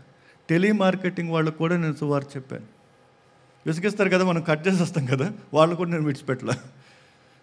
వాళ్ళు నాకు ఫోన్ చేశారు కాబట్టి నా మాట వింటారు. వాళ్ళు కొంచెం వాళ్ళ మాట వినేసామంటే వాళ్ళు వింటారు. ఏదో చెప్తున్నాడులే, కొంటాడులే అనుకుంటారు. వాళ్ళు చెప్పేయడమే. నమ్మినా నమ్మకపోయినా వాళ్ళ ఇష్టం. ఒక ముస్లిం అమ్మాయి దేవుని నమ్ముకుంది టెలిమార్కెటింగ్లో మాట్లాడి చాలాసార్లు ట్రైన్లో వెళ్తున్నాం, బస్సులో వెళ్తున్నాం, ఫ్లైట్లో ఉన్నాం, వెయిట్ చేస్తున్నాం. కొన్నిసార్లు ఎవరు పరిగెడుతున్నారు, వాళ్ళకి మనం సాయం చేస్తున్నాం. వాళ్ళు సూట్ కేసు ఎత్తిస్తే, కొన్నిసార్లు సూట్ కేసు ఇస్తాను రైల్వే ప్లాట్ఫామ్లో, కొన్నిసార్లు లిఫ్ట్లో ఉండవు ప్రతి చోట నార్త్ ఇండియాలో. అంతే. అరే మీరెందుకు సార్, మీ దగ్గర ఆల్రెడీ బ్యాగ్ ఉంది కదా. ఏం లేదండి పదండి. మీరెందుకు చేశారు సార్ అంటారు. అంతే మన క్లయింట్ అని. నా భారాన్ని ఇంకెవరు ఎత్తుతున్నారండి? ఆయన నేర్పించారండి మీ భారం. ఎవరైనా యేసు ప్రభు గురించి విన్నారా? కాన్వర్జేషన్స్లో రక్షణ సమయం. మళ్ళీ కలుస్తామో లేదో తెలీదు, మళ్ళీ అవకాశం ఉంటుందో లేదో తెలీదు. ఊబర్ డ్రైవర్ కావచ్చు, ర్యాపిడో డ్రైవర్ కావచ్చు, మాట్లాడండి. మన ట్రైన్లో వెళ్తున్నప్పుడు బైబిల్ ఓపెన్ చేస్తే అడుగుతారు, ఏంటి చదువుతున్నారు అంటారు. వెంటనే మంచి అవకాశం అది. చదవాల్సిన లేకపోయినా ఓపెన్ చేయండి. జనరల్గా అడుగుతారు, ఏం చదువుతున్నారు. Create opportunities. మళ్ళీ వాళ్ళు దొరకరు కదా, దిగిపోతారు నెక్స్ట్ స్టేషన్లో, లేదా మనం దిగిపోతాం. అవకాశం తీసుకోండి. ఏం చదువుతున్నారండి? దేవుని వాక్యం. దేవుడా? ఏ దేవుడు? క్రైస్తవులు అంటారు చాలామంది వెంటనే. అవునండి. చర్చ్కి వెళ్తారా? అవునండి. మీకు తెలుసా అండి, ఎప్పుడైనా వెళ్ళారండి చర్చ్కి? లేదండి. వెళ్తారా? వెళ్ళాలి. మేము వెళ్ళొచ్చా? వెళ్ళొచ్చండి. ఎందుకు వెళ్ళకూడదు? అందరూ వెళ్ళొచ్చు. దేవుడు అందరి కోసం వచ్చాడు, యేసు ప్రభు అందరి కోసం వచ్చాడు. చెప్పండి, మాటల్లో చెప్పండి, వెంటనే చెప్పండి. దేవుడు వాళ్ళని ప్రేమిస్తున్న విషయాన్ని వాళ్ళు. సువార్త అంటే ఏంటి? దేవుని ప్రేమ వాళ్ళ పట్ల ఉందనే విషయాన్ని చెప్పడం, అంతే. వాళ్ళు మార్చడం మన పని కాదు. వాళ్ళు మారతారో మారో మనకు పని కాదు. దేవుడు వాళ్ళని ప్రేమిస్తున్న సంగతి మనకు తెలుసు. ఆ విషయాన్ని వాళ్ళు బహిరంగంగా చెప్తున్నాం, అంతే. అంతే కదా సువార్త అంటే. ఇంకేంటి? దేవుని ప్రేమ వాళ్ళ పట్ల. దేవుడు ఎవరిని నాశనం కాకూడదు కోరుకుంటున్నాడు, వాళ్ళు నాశనం కాకుండా కోరుకుంటున్నాడు. అందరినీ పరలోకంలో తనతో ఉంచాలనుకుంటాడు. ఆ విషయం వాళ్ళు తెలీదు. ఆ వాటిని మనం చెప్తున్నాం, అంతే కదా. ఇంకేం కాదు దాంట్లో డిలే ఎందుకు? వెంటనే చెప్పండి. గత వారం చెప్పాను కదా, ఇమ్మానుయేల్ నాకు 4 గంటలకి మెసేజ్ పెట్టాడు, పాప పుట్టిందని. నీకు పాప పుట్టింది, నేనేం చేయాలి 4 గంటలకి? మన బ్రదర్ వెనక్కి కూర్చున్నాడు. ఆయన సంతోషం. అన్నకు చెప్తే అన్న కూడా ఆనందించడం తెలుసు. నేను వెంటనే రెస్పాండ్ కూడా అయ్యాను, ప్రైజ్ గాడ్ అని చెప్పాను. సంతోషం కాబట్టి నువ్వు చెప్తున్నావు. నేను సంతోషిస్తాను కాబట్టి నువ్వు చెప్పావు, అభిమానంతో చెప్పావు. 4 అయినా కావచ్చు, 3 అయినా కావచ్చు, 2 అయినా కావచ్చు, తేడాలు మనకి సంబంధం ఉంది కాబట్టి. నేను ఆనందిస్తానని చెప్పి నాకు చెప్పావు కాబట్టి వాళ్ళు ఆనందపడాలి కదా. దాని గురించి ఆలోచిస్తామా? మనకు సంతోషం వచ్చింది, వాళ్ళు కూడా సంతోషపడాలని కోరుకుంటే ఏ సమయమైనా మనం ఆలోచించకుండా మెసేజ్ పెట్టేస్తాం, చెప్పేస్తాం కదా. వాళ్ళ ఆనందం కోసం మనం ఆనందిస్తున్నాం, ఆనందంలో వాళ్ళు కూడా పాల్గొనాలి కాబట్టి వెంటనే చేయాలి. ఇదే సమయం, తక్షణమే, పగలు ఉండగానే అంటాడు యేసు ప్రభు. యోహాను సువార్తలో 9వ అధ్యాయంలో 4వ వచనంలో, యోహాను సువార్తలో 9వ అధ్యాయం 4వ వచనం, పగలున్నంత వరకు నన్ను పంపిన వాని క్రియలు మనము చేయుచుండవలను. అవకాశం ఉన్నంత వరకు. ఈ అవకాశం ఎన్ని రోజులు ఉంటుందో తెలియదు. కనీసం మన భారతదేశంలో పరిస్థితులు మారుతున్నాయి. ఇప్పుడు కొంచెం చెప్పగలుగుతాం. ఎస్పెషలీ మీకు సౌత్ ఇండియాలో చాలా అవకాశాలు ఉన్నాయి. కోల్పోకండి. ఉత్తర భారతదేశంలో చేస్తున్నాం, ఇప్పుడు కూడా పని ఆగట్లేదు, కానీ కష్టమవుతుంది. అంత సులువుగా చేయలేకపోతున్నాం. ఇప్పుడు పరిస్థితులు మారుతున్నాయి. గత సంవత్సరం హెచ్సియూలో మనం ఓపెన్గా గాస్పుల్ మీటింగ్ పెట్టుకుని ఇమ్మానుయేల్, కాల్విన్ వాళ్ళంతా కలిసి మన సంఘస్థులే, మన వర్షిప్ టీం అక్కడ వర్షిప్ చేశారు. సువార్త హ్యాపీగా ప్రకటన చేసుకున్నాం. కానీ చాలా కష్టాలు వచ్చాయి. అంత ఈజీ కాదు. 2-3 సార్లు డేట్లు క్యాన్సిల్ చేసి పడేశారు.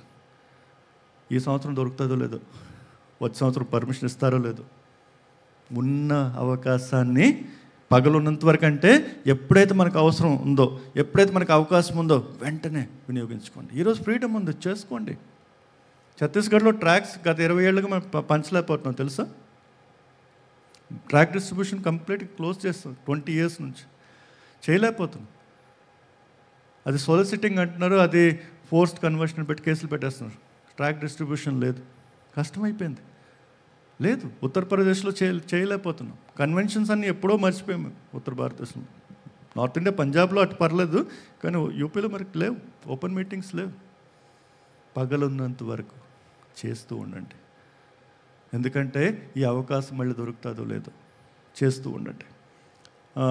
ఒక చిన్న మ్యాట్రిక్స్ మీకు చూపిస్తాను, దానిలో ఎక్కువ డిస్కషన్ చేయను.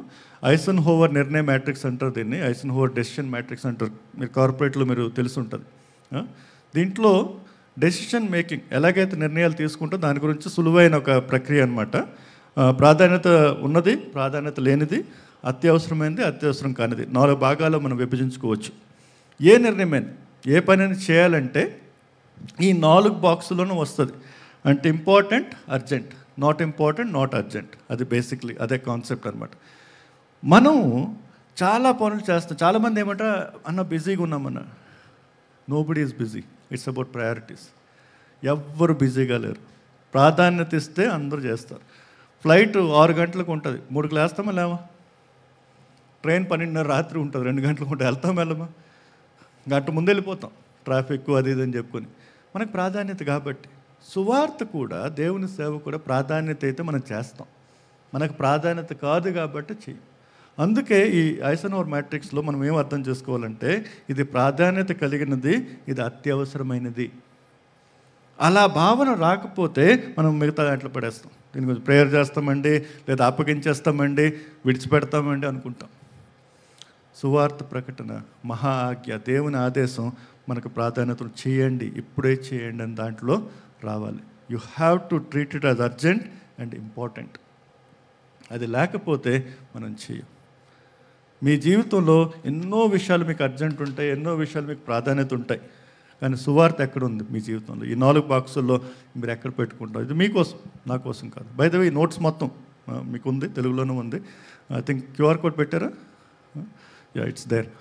మీకు QR కోడ్లో దొరికిపోద్ది, మొత్తం ఎలా ఉందో నోట్స్ అలా దొరికిపోద్ది. ఓకే. 3వది, నిరంతరం యేసు తిరిగి వచ్చే వరకు మనం చేస్తే. ఇది QR కోడ్ తీసుకోండి కావాలంటే. You can just take it. Let me move. ఉన్నదంతా నోట్స్ అక్కడ చూపించదన్నా మీకు ఎలా ఉందో అలాగే వచ్చేస్తుంది. Okay, you can take it later also. Okay. So నిరంతరం చేయాల్సింది, యేసు తిరిగి వచ్చే వరకు చేయాల్సిన పని ఇది. ఆయన మనల్ని పిలవాలి, లేదా ఆయనే రావాలి, అంతవరకు కంటిన్యూస్గా చేయాల్సింది. విడిచిపెట్టిన చాలాసార్లు ఎక్సైట్మెంట్ వస్తుంది. ఈరోజు మెసేజ్ వింటున్నారు, ఓ సువార్త ఈరోజు మొదలు పెడతారు, వచ్చే వారం పంచర్ అయిపోద్ది. ప్రతిరోజు, ప్రతి క్షణం యేసు తిరిగి వచ్చే వరకు, లేదా ఆయన మనల్ని తిరిగి పిలిచే వరకు చేయాల్సిన పని, జీవితాంతం చేయాల్సిన పని. యేసు తిరిగి రానడం నిరీక్షిస్తూ ఆయన గురించి ఇతరులతో పంచుకుంటాం. ఎప్పుడు వరకు? పని పూర్తయ్యే వరకు. పని ఎప్పుడు పూర్తవుద్ది? మత్తయి సువార్తలో 24:14 యేసు ప్రభు అంటారు, ఈ రాజ్య సువార్త సకల జనములకు సాక్షార్థమై లోకమంతటను ప్రకటింపబడును, అటు తర్వాత అంతము వచ్చును. శిష్యులు మళ్ళీ అడుగుతున్నారు, అంతం ఎప్పుడు వస్తుంది? When is the end time coming, end time coming. Yesu ప్రభు ఒక్కటే హింట్ ఇచ్చాడు, ఎంతవరకైతే ప్రతి వ్యక్తికి సువార్త చేరదో అంతవరకు నేను తిరిగి రాను. ఎందుకు రాడు? ప్రతి ఒక్కరికి కనీసం ఒక అవకాశం రావాలి. దేవుడు వాళ్ళని ప్రేమిస్తున్నాడే, పాపాల నుంచి విమోచన ఉందనేసి, పాపాల నుంచి రక్షణ ఉందనేసి, దేవుని దగ్గర ఉండవలసిన అవకాశం ఉందో ప్రతి ఒక్కరికి కనీసం తెలియాలి. అంతవరకు ఆయన తిరిగి రాడు. కాబట్టి నిరంతరం చేసే పని ఇది. మొదలుపెట్టి ఆరంభ సూరత్వం అంటారు కదా తెలుగులో. మన క్రైస్తవులు చాలా ఆరంభ సూరత్వం. మిషన్ మీటింగ్స్లో ఓహోహో ఎలా చేతులు ఎత్తేసి నా సమస్తము అని పాడేస్తారు. తర్వాత కనబడరు, ఫోన్లు ఆఫ్ చేసేస్తారు, బ్లాక్ చేసేస్తాం అలాంటి వాళ్ళని. అన్న పిలుస్తాడు మన మిషన్ కనీసం. కొంతమంది తెలుగు వాళ్ళు టీచర్లు, అన్న బీహార్లో నీట్ ఉందా, వస్తామని అంటారు మీటింగ్లు. సరే brother please call me tomorrow, రేపు మాట్లాడుకుందాం దాని గురించి అంట. ఫోన్ చేసి అడుగుతారు, అన్నా పిఎఫ్ దొరుకుతుందన్నా, హెల్త్ ఫెసిలిటీ ఉందన్నా, ఇల్లు ఇస్తారా అన్నా అంటూ అక్కడ ఉంటారు బాబు, అత్తోరంటే పిలవట్లేదు నిన్ను, దేవుడి కార్యాన్ని పిలుస్తున్నాను, అల్లుడుగా వస్తున్నావు ఏంటి, దేవుడి సేవడికి అనుకుంటే అల్లుడుగా వస్తున్నావు నువ్వు, అక్కడ ఉండంట. ఇవన్నీ చూసుకుంటే దేవుడి సేవలు అవద్ది, దేవుడు ఇస్తాడు, మీరు ముందుకెళ్ళండి. దేవుడు పిలిచాడు కాబట్టి వెళ్ళండి, అవి చూసుకొని రాకండి. ఎంత జీతం ఇస్తారు, అది ఉంటుంది, ఇది ఉంటుంది, ఆ బెనిఫిట్స్, అది సేవకులు. మనం దేవుడు పిలిచాడు కాబట్టి వెళ్తున్నాను, అలాగా నిరంతరం చేస్తాను, చనిపోయే వరకు లేదా ఆయన తిరిగి వచ్చే వరకు చేస్తాను. బైబిల్లో ఉదాహరణ ఉంది. మొదటి సంఘం పెంటెకోస్తు రోజు మొదలుపెట్టారు, ఈ రోజు వరకు ఆ పని జరుగుతూనే ఉంది. సులువుగా చేశారు వాళ్ళు, ఈజీగా అయిపోయింది వాళ్ళ పని. హింస పెట్టారు. ఏప్రిల్కి రాసిన పత్రికలో 11వ అధ్యాయంలో లిస్ట్ చూడండి, లాస్ట్లో అబ్బా ఎలా చంపారు వాళ్ళని. రెండు ముక్కలు చేసి చంపేశారు, కాళ్ళు చేతులు లాగేసి చంపేశారు, నరికేశారు, కాల్చేశారు, నూనెలో వేసేశారు, వేడి నూనెలో వేసి ఈ హింసలు పెట్టారు వాళ్ళని. అయినా సంఘం తన పనిని ఆపలేదు, నిరంతరం చేసింది. చనిపోయినా చనిపోతాం కానీ దేవుని కార్యం ఆపం మేము. గత వారం చెప్పాను కదా, విశ్రాంపూర్ అని ఛత్తీస్గఢ్లో ప్లేస్ ఉంది. మిషనరీస్ అక్కడికి వచ్చారు ఫారిన్ నుంచి, మోర్ దాన్ 100 years బ్యాక్. వాళ్ళు ఏం చేశారు తెలుసా, సువార్త ప్రకటనకు వచ్చారు, మొదలు పెట్టారు. కొద్ది రోజులు వాళ్ళు చిన్న పిల్లలు ఇద్దరు, వాళ్ళని పులి తినేసింది. 2 పిల్లలు వాళ్ళకి మిషనరీస్కి, భర్త భార్య వచ్చారు, 2 చిన్న పిల్లల్ని పులి తినేసింది. అయినా వాళ్ళు ఆ స్థలాన్ని విడిచిపెట్టి వెళ్ళలేదు. అక్కడే సువార్త ప్రకటిస్తూ అక్కడే చనిపోయారు, అక్కడే వాళ్ళు సమాధి అయ్యారు. సమాధులు ఉన్నాయి అక్కడ. అది నిరంతరం చేసే పని, ఒక మిషన్ మోడ్లో చేసే పని. ఏం జరిగినా మేము విడిచిపెట్టేది లేదు, హింస పెట్టినా మేము విడిచిపెట్టేది లేదు. చనిపోతే మేము పరలోకంకి వెళ్తాం కదా, మాకే నష్టం లేదు. కానీ నేను ఊపిరి ఉన్నంత వరకు యేసుప్రభు గురించి అందరికీ బయలుపరుస్తాను, అందరికీ చెప్తాను. యేసుప్రభు ప్రేమిస్తున్నాడు అనే విషయాన్ని అందరికీ చెప్తాను. అలా మాట్లాడుకుని బైబిల్లో అదే చూస్తాం మనం. అపోస్తల కార్యాల్లో ఆదిమ సంఘం ఏం చేసింది, హింసల మధ్య కూడా ఎప్పుడు ఆపలేదు. సో మహాజ్ఞని ఎలా నెరవేర్చాలి? 3వ ప్రశ్న, how do we fulfil it? మొదటిది వెళ్ళడం ద్వారా. వెళ్ళాలి, దాని గురించి ప్రార్థన చేస్తే కుదరదు. దేవుడు ఏమన్నాడు, ప్రార్థన చేయమని చెప్పాడా, వెళ్ళమని చెప్పాడా? వెళ్ళు అన్నాడు. వెళ్ళండి, బయటకు వెళ్ళండి. సంఘంకి వస్తున్నావు, నేర్చుకుంటున్నావు, బయటకు వెళ్ళి చెప్పు. కేవలం వస్తే క్రైస్తవులు కాదు, వెళ్తేనే మనం క్రైస్తవులు. నిజం చెప్పాలంటే కూర్చుంటే క్రైస్తవులు కాదు, పరిగెడితేనే క్రైస్తవులు.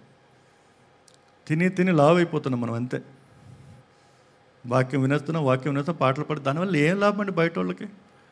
మన రక్షణ దొరికిపోయింది, మన పని అయిపోయింది, మనం పరలోకంకి రెడీగా అయిపోయాం. మనకి ఇంకేం అవసరం లేదు. నిజం చెప్పాలి, మనకేం అవసరం లేదు. మనకు కావాల్సిన దేవుడు సమకూర్చాడు. రక్షణలో అన్నీ దొరికిపోయాయి మనకి, దేవుడితో ఉండాల్సినవన్నీ మనకు దొరికిపోయాయి. కానీ ఎందుకు మనకి బతుకున్నాం? రక్షణ పొందిన తర్వాత కూడా ఎందుకు బతుకున్నామంటే ఆయన కార్యాలు మిగిలాయి కాబట్టి. పరలోకంకి వెళ్ళడం మంచిది కదా, మనం అందరూ పరలోకంకి వెళ్ళాలని కోరుకుంటున్నాం కదా. కానీ ఎందుకు బతుకున్నాం? చస్తేనే కదా పరలోకంకి వెళ్తాం, లేకపోతే వెళ్ళం కదా. ఆయన రావాలి లేదా మనం చావాలి. ఆయన ఎందుకు బతుకున్నాం? ఎందుకంటే ఆయన ఆజ్ఞను పాటించాలి కాబట్టి. ఆయన పని ఇంకా జరుగుతుంది కాబట్టి ప్రపంచంలో.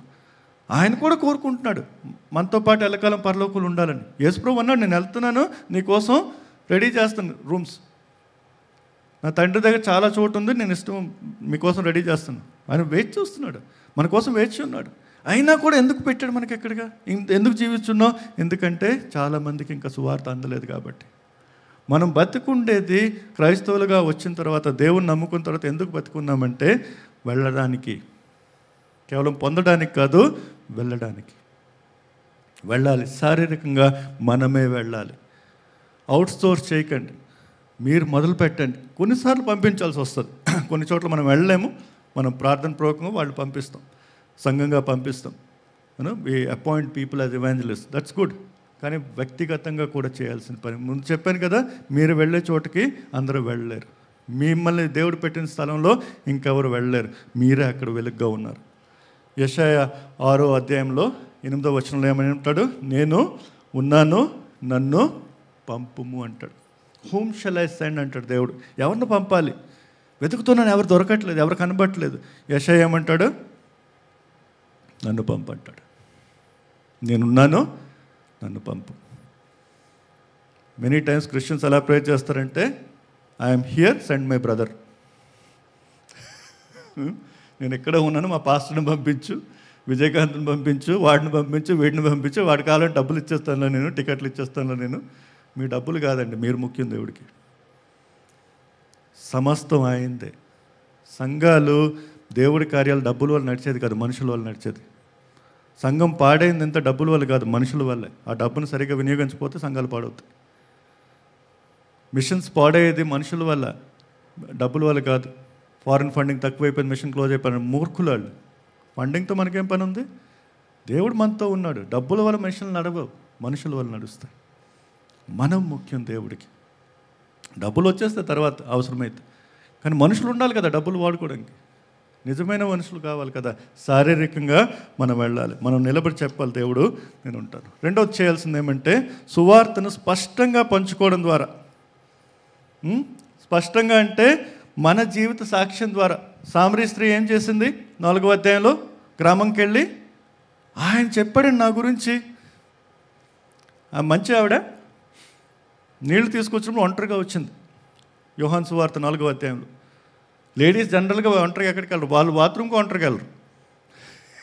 2-3 కలిసి వెళ్తారు, గుంపుకి వెళ్తారు. మా ఇంట్లో 3 లేడీస్ ఉన్నారు నాకు తెలుసు, 2 అమ్మాయిలు భార్య. ఎక్కడికి ఒంటరికి వెళ్ళరు వీళ్ళు. అలాంటిది సామరీ స్త్రీ ఒంటరిగా మధ్యాహ్నం పూట వచ్చిందంటే దానికి సమాజంలో స్థానం లేదు, ఎవరు స్నేహితులు లేరు, తనతో ఎవరు కలవాలని కోరుకోవట్లేదు. అలాంటి చిన్న స్థాయిలో ఉన్న వ్యక్తి దేవుడిని కలిసి, యేసు ప్రభువుని కలిసి వెంటనే మారిపోయి పరిగెత్తుకుంటూ గ్రామంలోకి వెళ్ళి ప్రతి ఒక్కరు చెప్పింది, అయ్యో చూడండి అయ్యా, నా లాంటి వాళ్ళతో మాట్లాడాడు, నా జీవితాన్ని మార్చాడు, మీరు నాకన్నా బెటర్, మీరు వెళ్ళి చూడండి అని చెప్పింది. తన సాక్ష్యాన్ని చెప్పింది. మన సువార్త ప్రకటనలో మన సాక్ష్యం కూడా ముఖ్యం. నా యేసు అని చెప్పాలి. విజయకాంత్ యేసు, చైతన్య యేసు అంటే కుదరదు. నా యేసు. చాలాసార్లు మన సెకండ్ హ్యాండ్ ఫెయిత్ అనమాట. సువార్త ఎలా చెప్తాం, కొన్నిసార్లు నా దగ్గర ఫోన్లు వస్తాయి, అన్నా మీరు మాట్లాడతారా ఈ అమ్మాయితో, అన్నా మీరు మాట్లాడతా అబ్బాయితో. నేను ఎందుకు మాట్లాడతాను, నాకు తెలీదు ఎవరు. అన్న మీరు చెప్పొచ్చు కదా అంటారు. నువ్వు చెప్పురా బాబు, ఓటీపీ వెరిఫికేషన్ నువ్వు అవుతావు, నేను చెప్పినా నీతో వెరిఫై చేస్తారు. యేసు ప్రభు గొప్పోడు, ప్రేమించాడని చేస్తారు, అంటే వీడు కూడా క్రైస్తవుడు, నీతో వెరిఫై చేస్తారు. నీలో లేకపోతే నేనేం చెప్పి లాభం?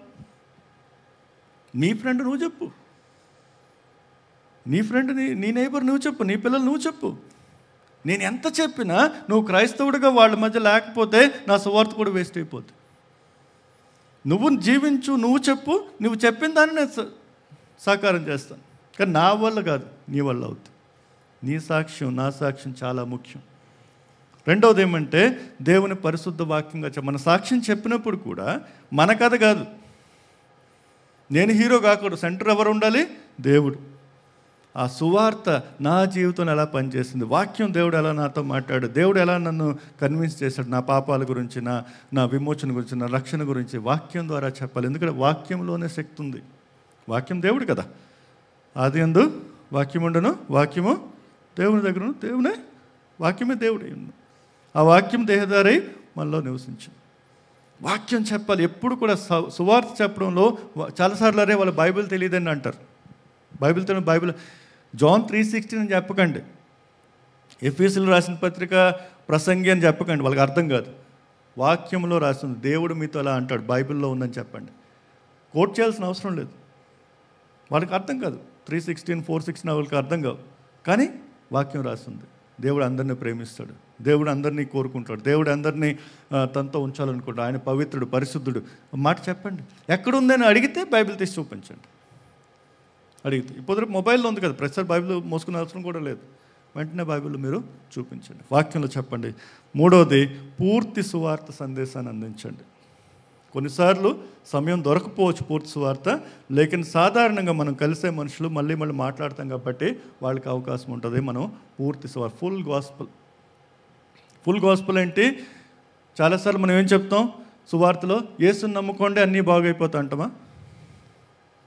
Believe in Jesus everything will be all right. నిజం అది సువార్తది? అన్నీ బాగోవు, నువ్వు బాగవుతావు. Gospel is about you becoming better, not everything becoming better. Always remember this. ఇది మర్చిపోకండి. సువార్త నన్ను మారుస్తుంది, నా పరిస్థితులను కాదు.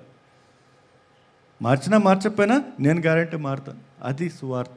ఫుల్ గాస్పుల్ ఇవ్వండి. సువార్త అంటే ఏంటి? Let's rush immediately, quickly. దేవుడు ప్రేమే, కానీ ఆయన పరిశుద్ధుడు కూడా. ఈ విషయాన్ని మనం మర్చిపోకూడదు. దేవుడు ప్రేమ, గాడ్ ఈజ్ లవ్, కానీ ఆయన పరిశుద్ధుడు, హీఈస్ హోలీ. యెషయా పుస్తకంలో 6వ అధ్యాయంలో 3 నుంచి 6వ వచనంలో మనం చదివితే పరిశుద్ధుడు పరిశుద్ధుడు పరిశుద్ధుడు సైన్యములకు అధిపతి యెహోవా అని రాస్తాడు. చాలాసార్లు చూస్తుంది. దేవుడు పరిశుద్ధుడు, పవిత్రుడు. మనల్ని ఆయన తన పోలికలో సృష్టించాడు. ప్రతి మనిషిని తన పోలికలు, అంటే మనల్ని కూడా పరిశుద్ధులుగానే దేవుడు సృష్టించాడు. ఆదికాండంలో ముందు చదివినప్పుడు మనకు అర్థమవుతుంది, 1వ అధ్యాయంలో 26, 27. కానీ మన పాపం వల్ల ఏమైందంటే మనం ఆ పరిశుద్ధతని కోల్పోయాం. దేవుడిచ్చిన పరిశుద్ధతని మనం కోల్పోయాం. మనల్ని దేవుడి నుంచి వేరు చేసిన ఆయన పరిశుద్ధుడు కాబట్టి పరిశుద్ధంగా లేని వాళ్ళతో ఆయన సంబంధం ఉండదు. మనం వేరే అయిపోయాం. పాపం అంటే ఏంటి? దేవునికి ప్రీతికరంగా ఉండడానికి కోల్పోవడం, తప్పు చేయడం, సరైనది చేయకపోవడం, అది పాపం. అంటే దేవునికి అనుకూలంగా ఉండకపోవడం, దేవుడు ఎలా కోరుకున్నాడో అలా ఉండకపోవడం. పాపానికి జీతం ఏంటి? మరణం. రోమిలకు రాసిన పత్రికలో 6:23 రాసి ఉంటుంది, the wages of sin is death. Death అంటే ఏంటి? మరణం అంటే ఏంటి? దేవుడి నుంచి ఎడబాటు. మరణం అంటే కేవలం శారీరక మరణం కాదు, శారీరకంగా అందరం మరణిస్తాం, కానీ దేవుడితో ఎడబాటే ముఖ్యమైన మరణం. దేవునితో మనం ఎల్లకాలం ఉండలేం. దేవుడు జీవితం ఇచ్చాడంటే ఆయనతో ఉండడానికి ఇచ్చాడు. ఆయనతో ఎడబాటు అయిపోయిందంటే అది మరణం. అది సో పాపంలో ఉన్నామంటే మరణం మనకి వస్తుంది. దేవునితో ఎల్లకాలం మనం ఉండలేము, ఆయనతో ఎడబాటు వస్తుంది. కానీ నిత్య మరణం ఏంటి? అది మాత్రమే కాకుండా ఎల్లకాలం అగ్నిగుండంలో పడి ఉంటాం. శిక్ష కూడా ఉంది. కేవలం విడిపోయి ఏసీలు పెట్టుకుంటా ఉంటుంది అలా కాదు. దేవుడితో లేకుండా ఏసీ ఉంది కదా, హ్యాపీగా ఉంటుంది కదా అంటు. ఒకసారి ఒక ఆయన మిషన్ హాస్పిటల్ అలా జోకేస్తూ అంటున్నాడు, అందరూ పాపిస్టులు ఉంటారు కదా నరకంలోనే, అక్కడ కూడా అడ్జస్ట్మెంట్ ఉంటాయండి, జుగాడు ఉజాయిగా అంటున్నాడు వాడు. వీళ్ళు డూ జుగాడ్ ఇన్ నరక్. అక్కడ జుగాడేం లేదు, అక్కడ కేవలం అగ్నిగుండమే, నీళ్లు కూడా లేవు, ఎల్లకాలం. Imagine that. కానీ దేవుడు ఏం చూస్తున్నాడు? వెతుకుతున్నాడు. మేలు చేయవాడు ఎవడు లేడు, ఒక్కడేం లేడని చూస్తున్నాడు. అందరూ పాపం చేసి దేవుడు అనుగ్రహించి మహిమను పొందలేకపోతున్నారని దేవుడు తెలుసు. అయినా కూడా దేవుడు ఏం చేశాడంటే యేసు ప్రభువుని పంపించాడు. ఆ పాపానికి పడే శిక్షని, ఆ మరణాన్ని యేసు ప్రభు తన మీద తీసుకున్నాడు. ఆ సిలువ మీద ఏలి ఏలి లామా శబక్త అని అన్నాడు కదా, తెలుసా? దాని అర్థం ఏంటి? వై హ్యావ్ యూ ఫోర్సేకెన్ మీ? తండ్రి కుమారుల మధ్యలో సంబంధ విచ్ఛేదం జరిగింది. కొద్ది క్షణాల కోసమైనా సరే జరిగింది. ఆ మరణాన్ని ఆయన అనుభవించాడు, సెపరేషన్ ఆయన అనుభవించాడు. ఆ సిలువ మీద 7 వాక్యాలు అంటాక కొన్ని చర్చలు చెప్తారు గుడ్ ఫ్రైడే టైంలో. మొదలు పెడతారు ఎలాగా? తండ్రి, వీళ్ళు ఏం చేస్తాం వీరికి అర్థం కావట్లేదు, వీళ్ళు క్షమించండి తండ్రి అంటాడు. మధ్యలో తండ్రి అని కూడా చెప్పలేపాడు, ఏలి ఏలి అంటాడు. దేవుడా ఓ మై గాడ్ అంటాడు. ఆ సంబంధం కూడా ఆయన అనుభవించాడు, విచ్ఛేదన అనుభవించాడు. మనం అనుభవించాల్సింది, దేవుడి నుంచి దూరంగా మనం వెళ్ళాల్సింది యేసు ప్రభు సెలవు మీద అనుభవించాడు. ఆయన మరణాన్ని పొందాడు. మన పాపులకై ఉండగా క్రీస్తు మన కొరకు చనిపోయిన. రోమీలకు రాసిన పత్రికలో 5వ అధ్యాయంలో 8వ వచనం, యేసు మన పాప రుణాన్ని చెల్లించాడు. రోమీలకు రాసిన పత్రికలో 8వ అధ్యాయం 1వ వచనంలో, క్రీస్తు యేసునందు ఉన్నవారికి ఏ శిక్షా విధి లేదు. ఇది సువార్త. ఎప్పుడు సువార్తలో చెప్పినప్పుడు పాపం గురించి, దేవుడు ఎవరు? పరిశుద్ధ దేవుడు. పరలోకం ఏంటి అది చెప్పాలి, నరకం ఏంటి అది చెప్పాలి బైబిల్ ప్రకారం. ఎందుకంటే ఈ పదాలు అందరూ వాడతారు, కానీ మనం చెప్పే దేవుడు ఎవరు? పరిశుద్ధుడు అంటే ఏంటి? పాపం అంటే ఏంటి? పాపం అంటే చాలాసార్లు అబద్ధం ఆడితే పాపం అంటారు. మన పాపం వల్ల అబద్ధం ఆడుతున్నాం. అబద్ధం పాపం కాదు, అబద్ధం పాపమే. పాపం వల్ల మనం అబద్ధాలు చెప్తున్నాం, పాపం వల్ల మనం వ్యభిచారం చేస్తున్నాం, పాపం వల్ల మనం దొంగతనాలు చేస్తున్నాం. పాపం పెద్దది. ఇవన్నీ లక్షణాలు. అబద్ధాలు ఆడడం, ఇవన్నీ చేయడం పాపం వల్ల వచ్చే లక్షణాలు, symptoms of sin. Sin is more serious. So కొన్నిసార్లు మన సర్ఫేస్ అబద్ధం ఆడకపోతే మరి పాపం కాదా? మనం పాపులుగానే పుట్టాం, పాపులుగానే ఉంటాం. దేవుని స్టాండర్డ్లో మనం రావాలి. అందుకే యేసు ప్రభు వచ్చారు. మనం చెల్లించలేం కాబట్టి ఆయన వచ్చారు. దేవుడు యేసు ద్వారా మనకు నిత్య జీవితాన్ని ఇస్తాడు. ఆయన కుటుంబంలో దత్తత, దేవుని పిల్లలుగా మారడం, ఇది కూడా చెప్పాలి. దేవుడు లోకంను ఎంతో ప్రేమించును కాగా ఆయన తన అద్వితీయ కుమారునిగా పుట్టిన వాని యందు విశ్వాసం ఉంచేవాడు ప్రతివాడును నశింపక నిత్య జీవితం పొందినట్లు ఆయనను మనకు యోహాను సువార్త 3:16. కానీ ఒక్కటే ఒక షరతు, అందరికీ దొరుకుతుంది కానీ వాళ్ళు దాన్ని తీసుకోవాలి. అదే బుఫేలాగా అనమాట. It's available to all. ఏది ఎవరికి తేడా లేకుండా దేవుడు అందరికి ఇస్తాడు. కానీ వాళ్ళు తీసుకుంటేనే వాళ్ళకి రక్షణ. అవకాశం ఉంది, తీసుకోకపోతే వాళ్ళకి అవకాశం కోల్పోతారు. ఒకటే షరతు ఏంటి? యోహాను 3:36లో కుమారునియందు విశ్వాసం ఉంచువాడు నిత్య జీవం కలవాడు, కుమారునికి విధేయుడు కానివాడు జీవమును చూడడు కానీ దేవుని ఉగ్రత వాని మీద నిలిచి ఉండును. సో వాళ్ళకి అవకాశాన్ని మనం ఇస్తున్నాం, దేవుని ప్రేమ దగ్గర రావడానికి అవకాశాన్ని ఇస్తున్నాం. మూడో విషయం, ఎలా చేస్తాము? శిష్యులను చేయడం ద్వారా. కేవలం అనుచరులు కాదు, ఫాలోవర్స్ కాదు. సువార్త ప్రకటనలో మహా ఆజ్ఞలు దేవుడు ఏం చెప్పాడు? అందరినీ శిష్యులుగా చేయండి. శిష్యులు ఎలాగవుతారు? ఆయన వాక్యాన్ని చదవడం, ఆయన వాక్యం ప్రకారం నడవడం. చాలాసార్లు మన సువార్త ప్రకటన చేసి వాళ్ళు వచ్చేస్తారు, హీలింగ్ జరుగుతుంది, ఏదో వాళ్ళ ప్రభావితం అవుతారు, వచ్చేస్తారు, దేవుని నమ్ముకుంటారు, సంఘంకి వచ్చేస్తారు, ప్రతి ఆదివారం వస్తారు, కానీ శిష్యులుగా మాట్లేదు. వేల మంది వచ్చేస్తున్నారు సంఘాలకి, కానీ జీవితాలు మారట్లేదే. ఇప్పుడు కూడా అబద్ధాలు ఆడుతున్నారు, ఇప్పుడు కూడా లంచాలు ఇస్తున్నారు, ఇప్పుడు కూడా వ్యభిచారాలు, ఇప్పుడు కూడా తాగుతున్నారు. ఫిల్డ్ విత్ ద స్పిరిట్ అని చెప్తే ఇంకేదో స్పిరిట్ వేసుకుని వచ్చేస్తున్నారు.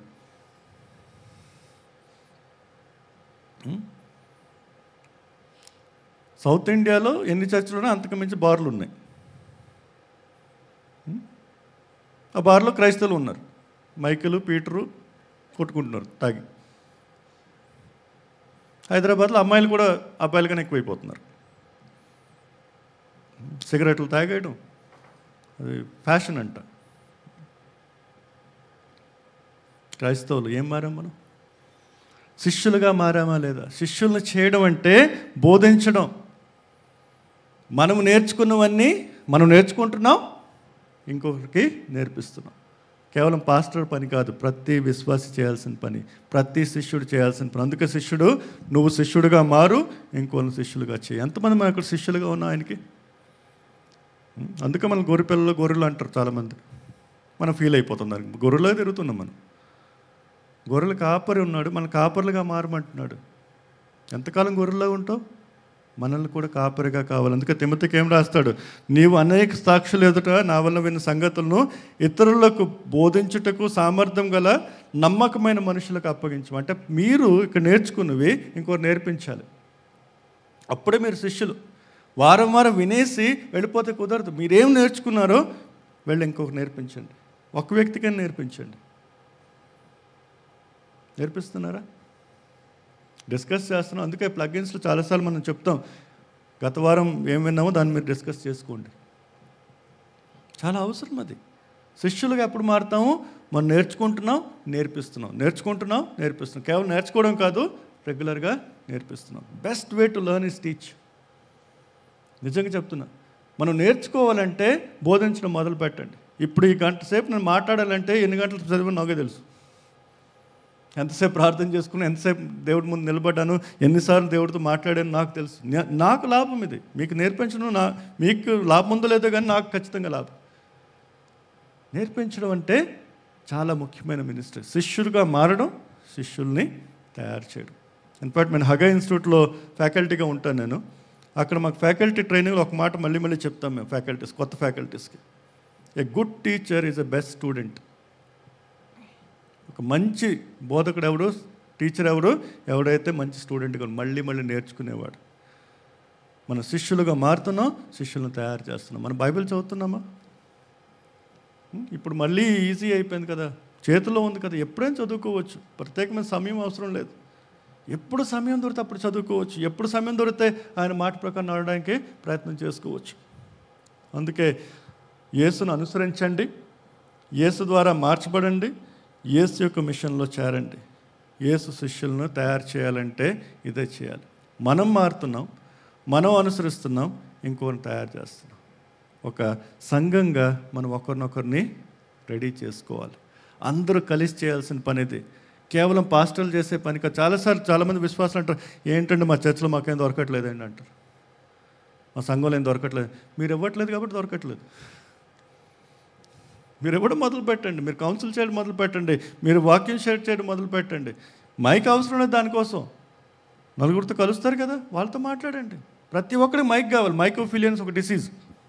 మైకోఫిలియా డిసీజ్ విన్నారా?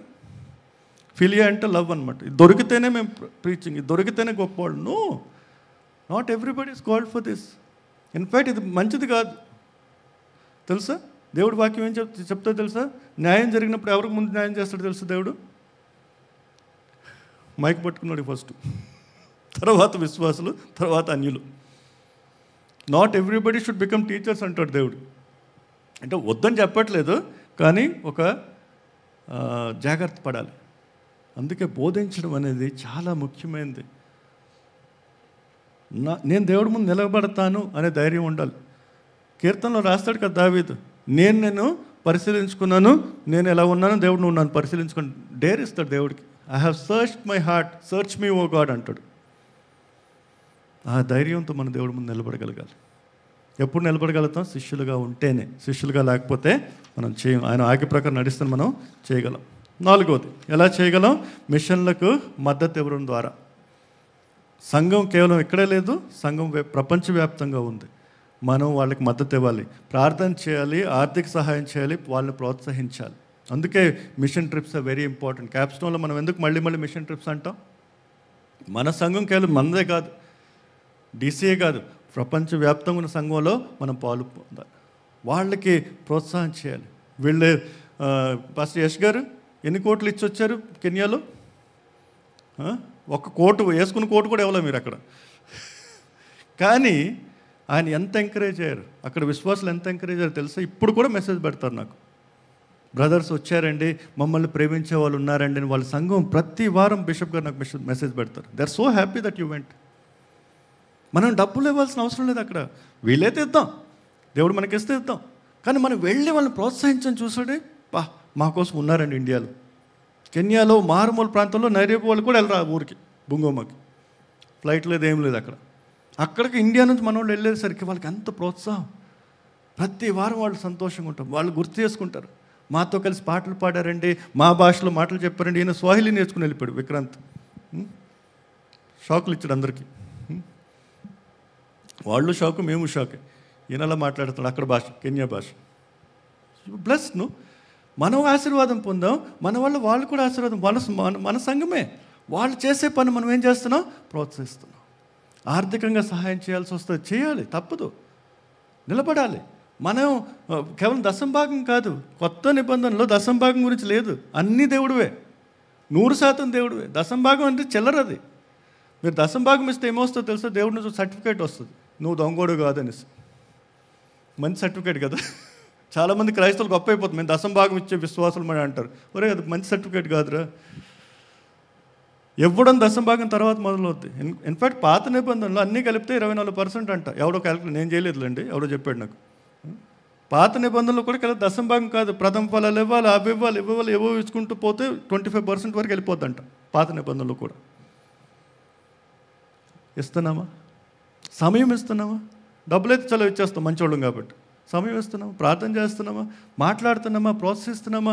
ఎంతమంది మిమ్మల్ని వచ్చి అడిగారండి కన్యా సంగతులు విక్రాంత్ గారు? ఒక్కడ అడగలేదు. అది సంగతి మంది. ఎందుకు వెళ్ళారండి? తిరగడానికి వెళ్ళారు వాళ్ళు, బురదలో బండి తీసుకెళ్ళి. అడగండి అక్కడ సంఘం ఎలాగుంది, మీరు వెళ్ళారు కదా. సంఘస్థులు మనం అడగాలి. సంఘం మిషన్ ఇది, ఈ 4-5 మిషన్ కాదు, పాస్టర్ గారి మిషన్ కాదు, మన మిషన్. నిన్న సిస్టర్ గారు వాళ్ళ ఇంటికి వెళ్తే చెప్తే చాలా విషయాలు, ఊరి పేరు మళ్ళీ మర్చిపోయి, లంకెలపాలెం. నాట్ బ్యాడ్, బాదం తినాల్సిన అవసరం లేదు ఈరోజు. పాస్టర్ గారు లంకెలపాలెం గురించి ప్రార్థన చేయండి, మా ఊరు గురించి ప్రార్థన భారంతో చెప్పారు. ఎందుకు చెప్పారు? నాకేం పని, లంకెలపాలెం ఎక్కడ ఉందో నాకు తెలియదు.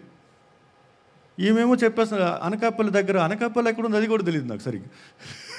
వైజాగ్ అంటే తెలుసు, ఏదో అన్నీ తెలిసినట్టు నాకు చెప్పేస్తుంది. అయినా ఎందుకు చెప్తున్నారు? మనం ఒక్క సంఘం కాబట్టి.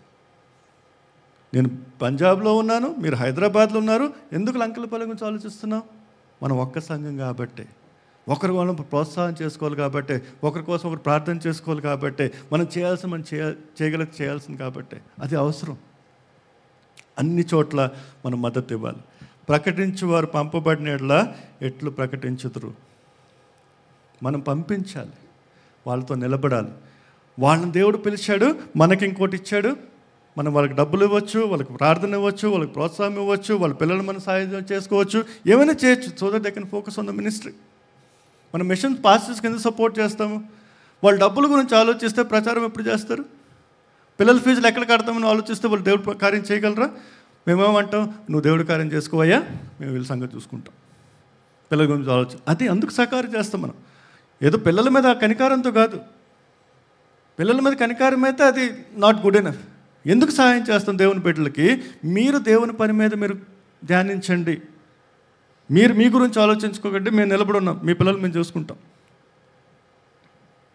నిన్నే న్యూస్లో చదివాను, ఇండియన్ సోల్జర్స్ లీగల్ కేసుల గురించి. మీరు ఆలోచించకండి, ఒక లీగల్ సెల్ తయారైంది. నేను న్యూస్లో చదివాను. నేను sir we will fight your cases. Soldiers మీద ఏమైనా కేసులు ఉన్నాయి, వాళ్ళ ఇంట్లో కేసులు ఉన్నాయి, భూమి మీద ఏవో ఉంటాయి ఫ్యామిలీస్కి, వాళ్ళకి సపోర్ట్ చేయడానికి లీగల్ సెల్ తయారైంది. We will fight for your case, you focus on army అంటున్నారు. నిన్న news, I will forward it to you if you want. మనం ఏం చేస్తున్నాం? మీరు దేవుని కార్యాలు చేసుకుని పాస్టర్ గారు, మీరు దేవుని కార్యాలు చేసుకోండి బిషప్ గారు, మీ మీ సంగతులు మేము చూసుకుంటాం, మేము ఉన్నాం కదా. అలా నిలబడాలి. 5వది చాలా ముఖ్యమైనది, పరిశుద్ధాత్మపై ఆధారపడడం ద్వారా. మనం చేసే పని కాదు ఇది, దేవుడు పని. ఫలవంతం కావాలంటే, దేవుని కార్యం ఆజ్ఞను ఫలవంతం కావాలంటే ఏం చేయాలి? పరిశుద్ధాత్మ మీద నిలబడాలి, ఆయన ప్రకారం. అందుకే జకరియా అంటాడు కదా, శక్తి చేతనైను బలము చేతనైనా కాక నా ఆత్మ చేతనే జరుగుతుంది సైన్యములకు అధిపతియగు యెహోవా సెలవిచ్చిన. అందుకే సువార్త ప్రకటనలో మనం ముందే చదివాం, అపోస్తల కార్యంలో 1వ అధ్యాయంలో 8వ వచనంలో. సాక్షులుగా ఉండాలంటే ఎవరు కావాలి? పరిశుద్ధాత్మ దేవుడు కావాలి. ఆయన లేకుండా మనం వెళ్ళాం. ఆయన ప్రేరేపణ, ఆయన శక్తి, ఆయన సామర్థ్యం అన్నీ కావాలి. ఆయన చెప్తేనే వెళ్ళాలి, లేదంటే ఉండాలి. మహాజ్ఞ అంటే మనం ఎల్లకాలం రెడీగా ఉన్నాము, కానీ ఆయన ప్రేరేపణ ప్రకారమే చెప్తున్నాను. ప్రతిసారి నేను ప్రతి చోట నేను చెప్పట్లా, ఇప్పుడు చెప్తున్నాను. నేను రెడీగా ఎల్లకాలం ఉన్నాను, ఆయన ప్రేరేపిస్తే నోరెత్తాను, లేదంటే కాముకుంటూ ప్రార్థన చేసుకుంటూ కూర్చుంటాను, అంతే. ఆయన నడిపింపు ప్రకారం మనం వెళ్ళాలి. లాస్ట్లో దేవుని బ్యాటన్ తెలుసా?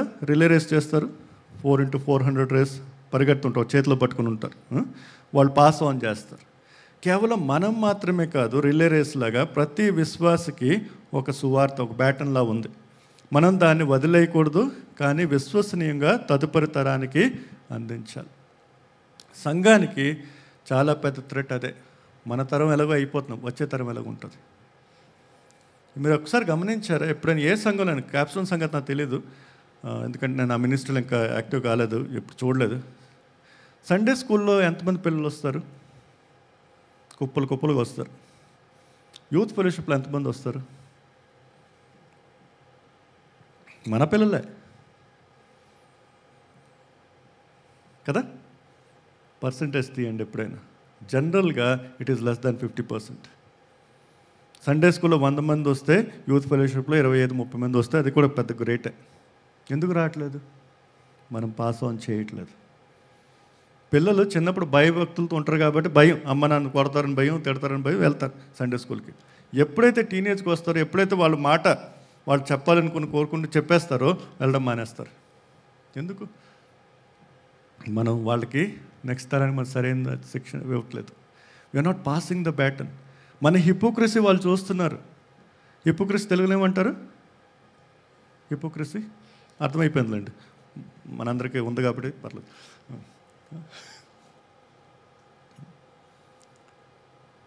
పిల్లలతో మనం వాక్యం చదువు అంటున్నాం, దారిలో తిట్టుకుంటూ వస్తున్నాం, తిరిగి వెళ్తున్నప్పుడు తిట్టుకుంటూ వెళ్తున్నాం. ఈ పాస్టర్ గారు విసిగించాడు, మళ్ళీ గంట సేపు చెప్పాడు, ఎందుకు విజయకాంత్ పిలుస్తున్నాడు? పిల్లలు అదే వింటున్నారు. ఎందుకు వస్తారు వాళ్ళ సంఘానికి?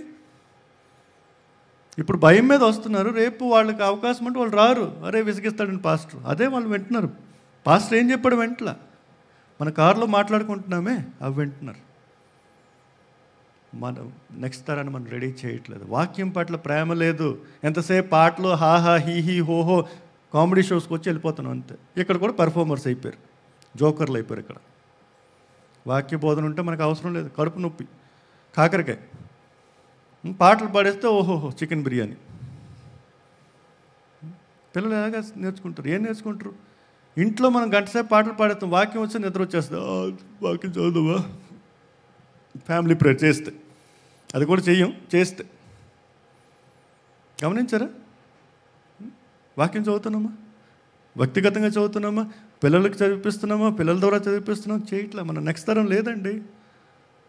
మన సంఘానికి చాలా కష్టమైన సమయం వస్తుంది. ఎందుకంటే యూరోప్లో వెళ్ళి చూడండి, చర్చిలు ఖాళీ అయిపోయాయి. ముసలోళ్ళు కూర్చుంటున్నారు, 80 ఏళ్ళు 70 ఏళ్ళు కూర్చుంటున్నారు.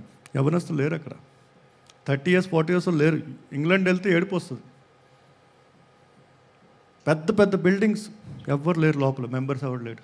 మన సంఘాలు కూడా జరగాలి. మనం అందుకే నెక్స్ట్ తరానికి ఏం చేయాలి? రెడీ చేయాలి. మన దేవుడు మనకిచ్చిన దాన్ని ఇవ్వాలి, వాళ్ళకి నేర్పించాలి.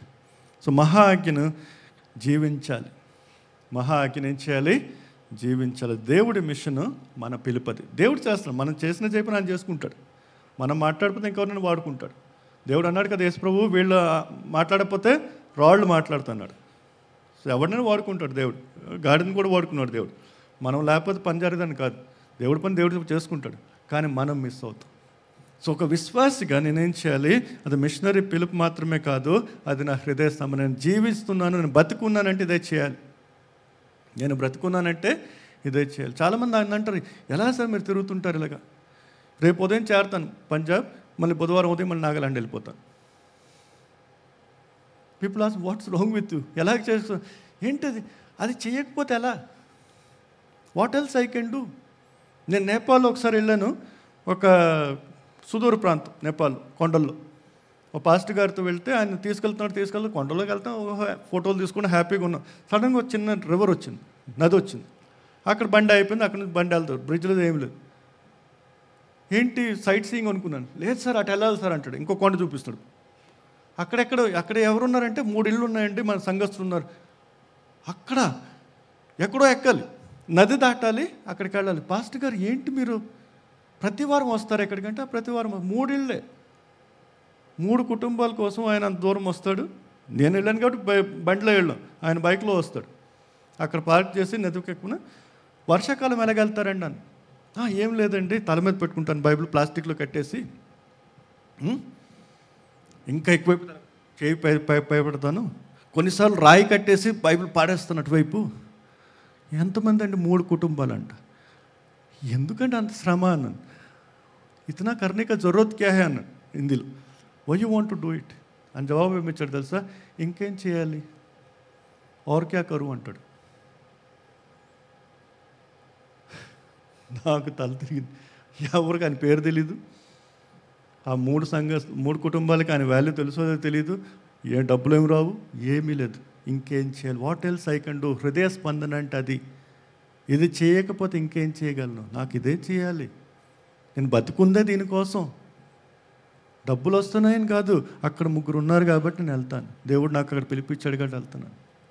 నది దారి వెళ్తున్నాను. మహా ఆజ్ఞ అంటే అది. దేవుని మిషన్ అంటే అది. ఎన్ని గంటలైనా ఎంతసేపు అయినా గుర్తుంచుకోండి. యేసు ఏమన్నాడు? వెళ్ళడాన్ని పరిశీలించండి అనలా, కన్సిడర్ అనలా. ఆలోచించండి, ప్రేయర్ చేసుకోండి. నో హి సెడ్ గో, వెళ్ళండి అని చెప్పాడు. అంటే వెళ్ళాల్సిందే. వెళ్ళేవాడిగా, ప్రార్థించేవాడిగా, పంపేవాడిగా మరియు బోధించేవాడిగా ఉండండి.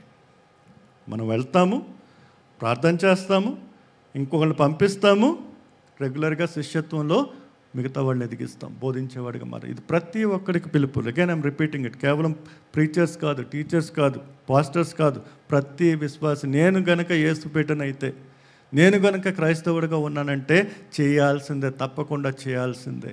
దీంట్లో మనకు అవకాశం లేదు. ఒకటి, నేను దేవుడి బిడ్డగా ఉన్నాను, లేదా నేను దేవుని బిడ్డగా లేను. నేను దేవుని బిడ్డగా ఉన్నానంటే ఇవన్నీ చేయాల్సిందే. ఇది ఆజ్ఞ, అది ఆదేశం. అది లేకుండా నేను బతకలేను.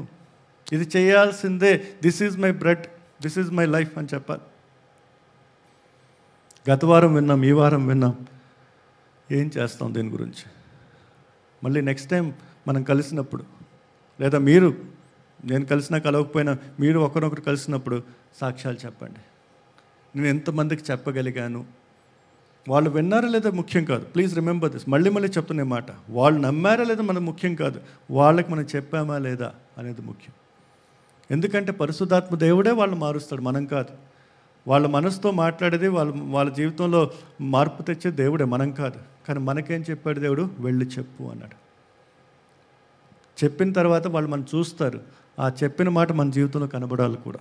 సో కేవలం చెప్పడం మాత్రం కాదు, సువార్తను జీవించడం కూడా ముఖ్యం. మన సువార్త మన జీవితంలో కనబడాలి. వినే వాళ్ళకి సువార్త కనబడాలి. వినబడడం మాత్రమే కాదు, కనబడాలి. దేవుడి ప్రేమ మన జీవితంలో కనబడాలి, మన సంబంధాల్లో కనబడాలి, మన మార్పులో కనబడాలి. నిజంగా మనం మారామా లేదా? దేవుడితో మనం చెప్పగలమా, నేను ఇక్కడ ఉన్నాను ప్రభువా నన్ను పంపమనేసి? చెప్పగలగాలి, చెప్పాలి. విశ్వాసి అంటే కేవలం ఆశీర్వాదాలు పొందడానికి కాదు. విశ్వాసి అంటే దేవుడితో మన పనులు చేయించుకోవడం కాదు. విశ్వాసి అంటే దేవుడి పనులు చేయడానికి సిద్ధపడటం, దేవుని కోరిక ప్రకారం నిలబడటం, మన కోరికలు ఆయన మీద రప్పించడం, ఆయన మీద పెట్టడం కాదు. నాకు నచ్చినట్టు నువ్వు చేయమని చెప్పడం కాదు, నీకు నచ్చినట్టు నేను జీవిస్తానని చెప్పడం. విశ్వాసి అంటే అది, శిష్యుడు అంటే అది. నా చిత్తం కాదు దేవుడా, నీ చిత్తం నెరవేరును కాక. కళ్ళు మూసుకుందాం. ఈ మాట చెప్తాం, నేను ఇక్కడ ఉన్నాను ప్రభువా నన్ను పంపుము.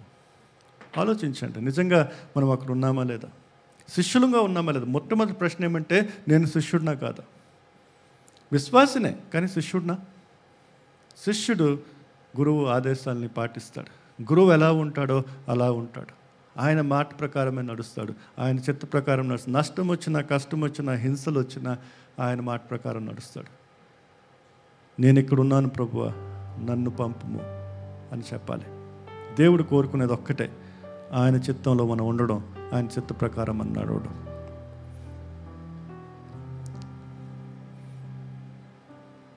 ప్రార్థన చేయండి, దేవునితో మీరు మాట్లాడండి.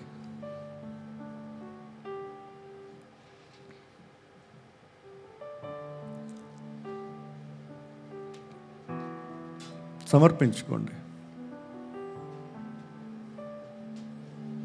I am here, God, send me.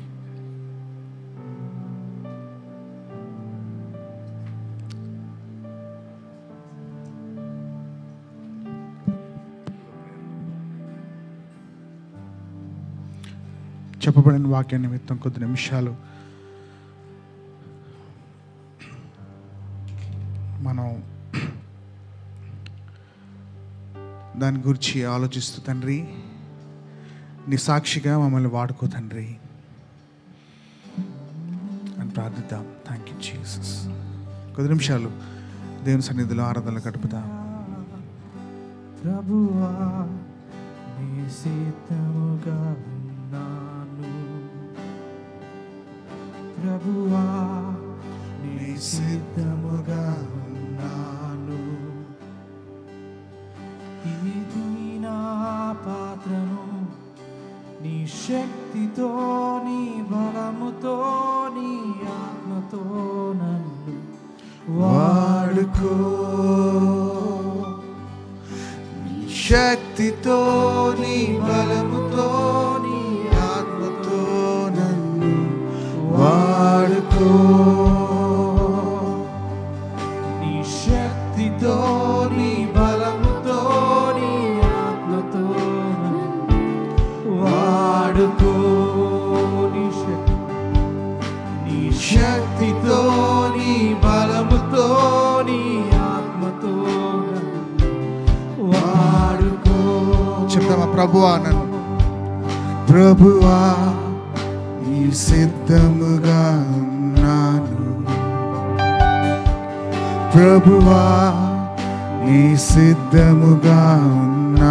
నన్ను వాడుకో, నన్ను వాడుకో. నీ దీనా పాత్రను నన్ను వాడుకో.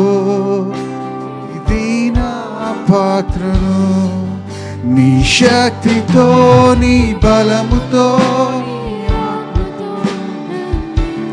వాడుకో. నీ శక్తితో, నీ బలముతో, నీ ఆత్మతో నన్ను వాడుకో. నీ శక్తితో, నీ బలముతో, ఆత్మతో నన్ను వాడుకో. అవును తండ్రి, ఈ ఉదయం కలిసిన మరొకసారి నీ వాక్యం ద్వారా మీరు మమ్మల్ని హెచ్చరించినందుకు నీకు వందనాలు. నీ సాక్షులుగా, నీ సేవకులుగా మమ్మల్ని మీరు ఏ ప్రాంతంలో పెట్టారో ఆ ప్రాంతంలో తండ్రి మా జీవితాలు ఒక ప్రభావవంతమైన జీవితాలుగా తండ్రి మేము జీవించడానికి నీ కృపను అనుగ్రహించమని అడుగుచున్నాం తండ్రి. నీ పిలుపు మా అందరికీ అనే విషయాన్ని మీరు మాకు మరొకసారి జ్ఞాపకం చేసినందుకు నీకు వందనాలు, స్తోత్రాలు. మమ్మల్ని వాడుకోమని అడుగుచున్నాం. నీ సాక్షులుగా తండ్రి మమ్మల్ని వాడుకోమని అడుగుచున్నాం. Thank you Jesus, thank you Lord. Yesu పరిశుద్ధ నామములో ప్రార్థన వేడుకొంచున్నాం తండ్రి. ఆమేన్, ఆమేన్.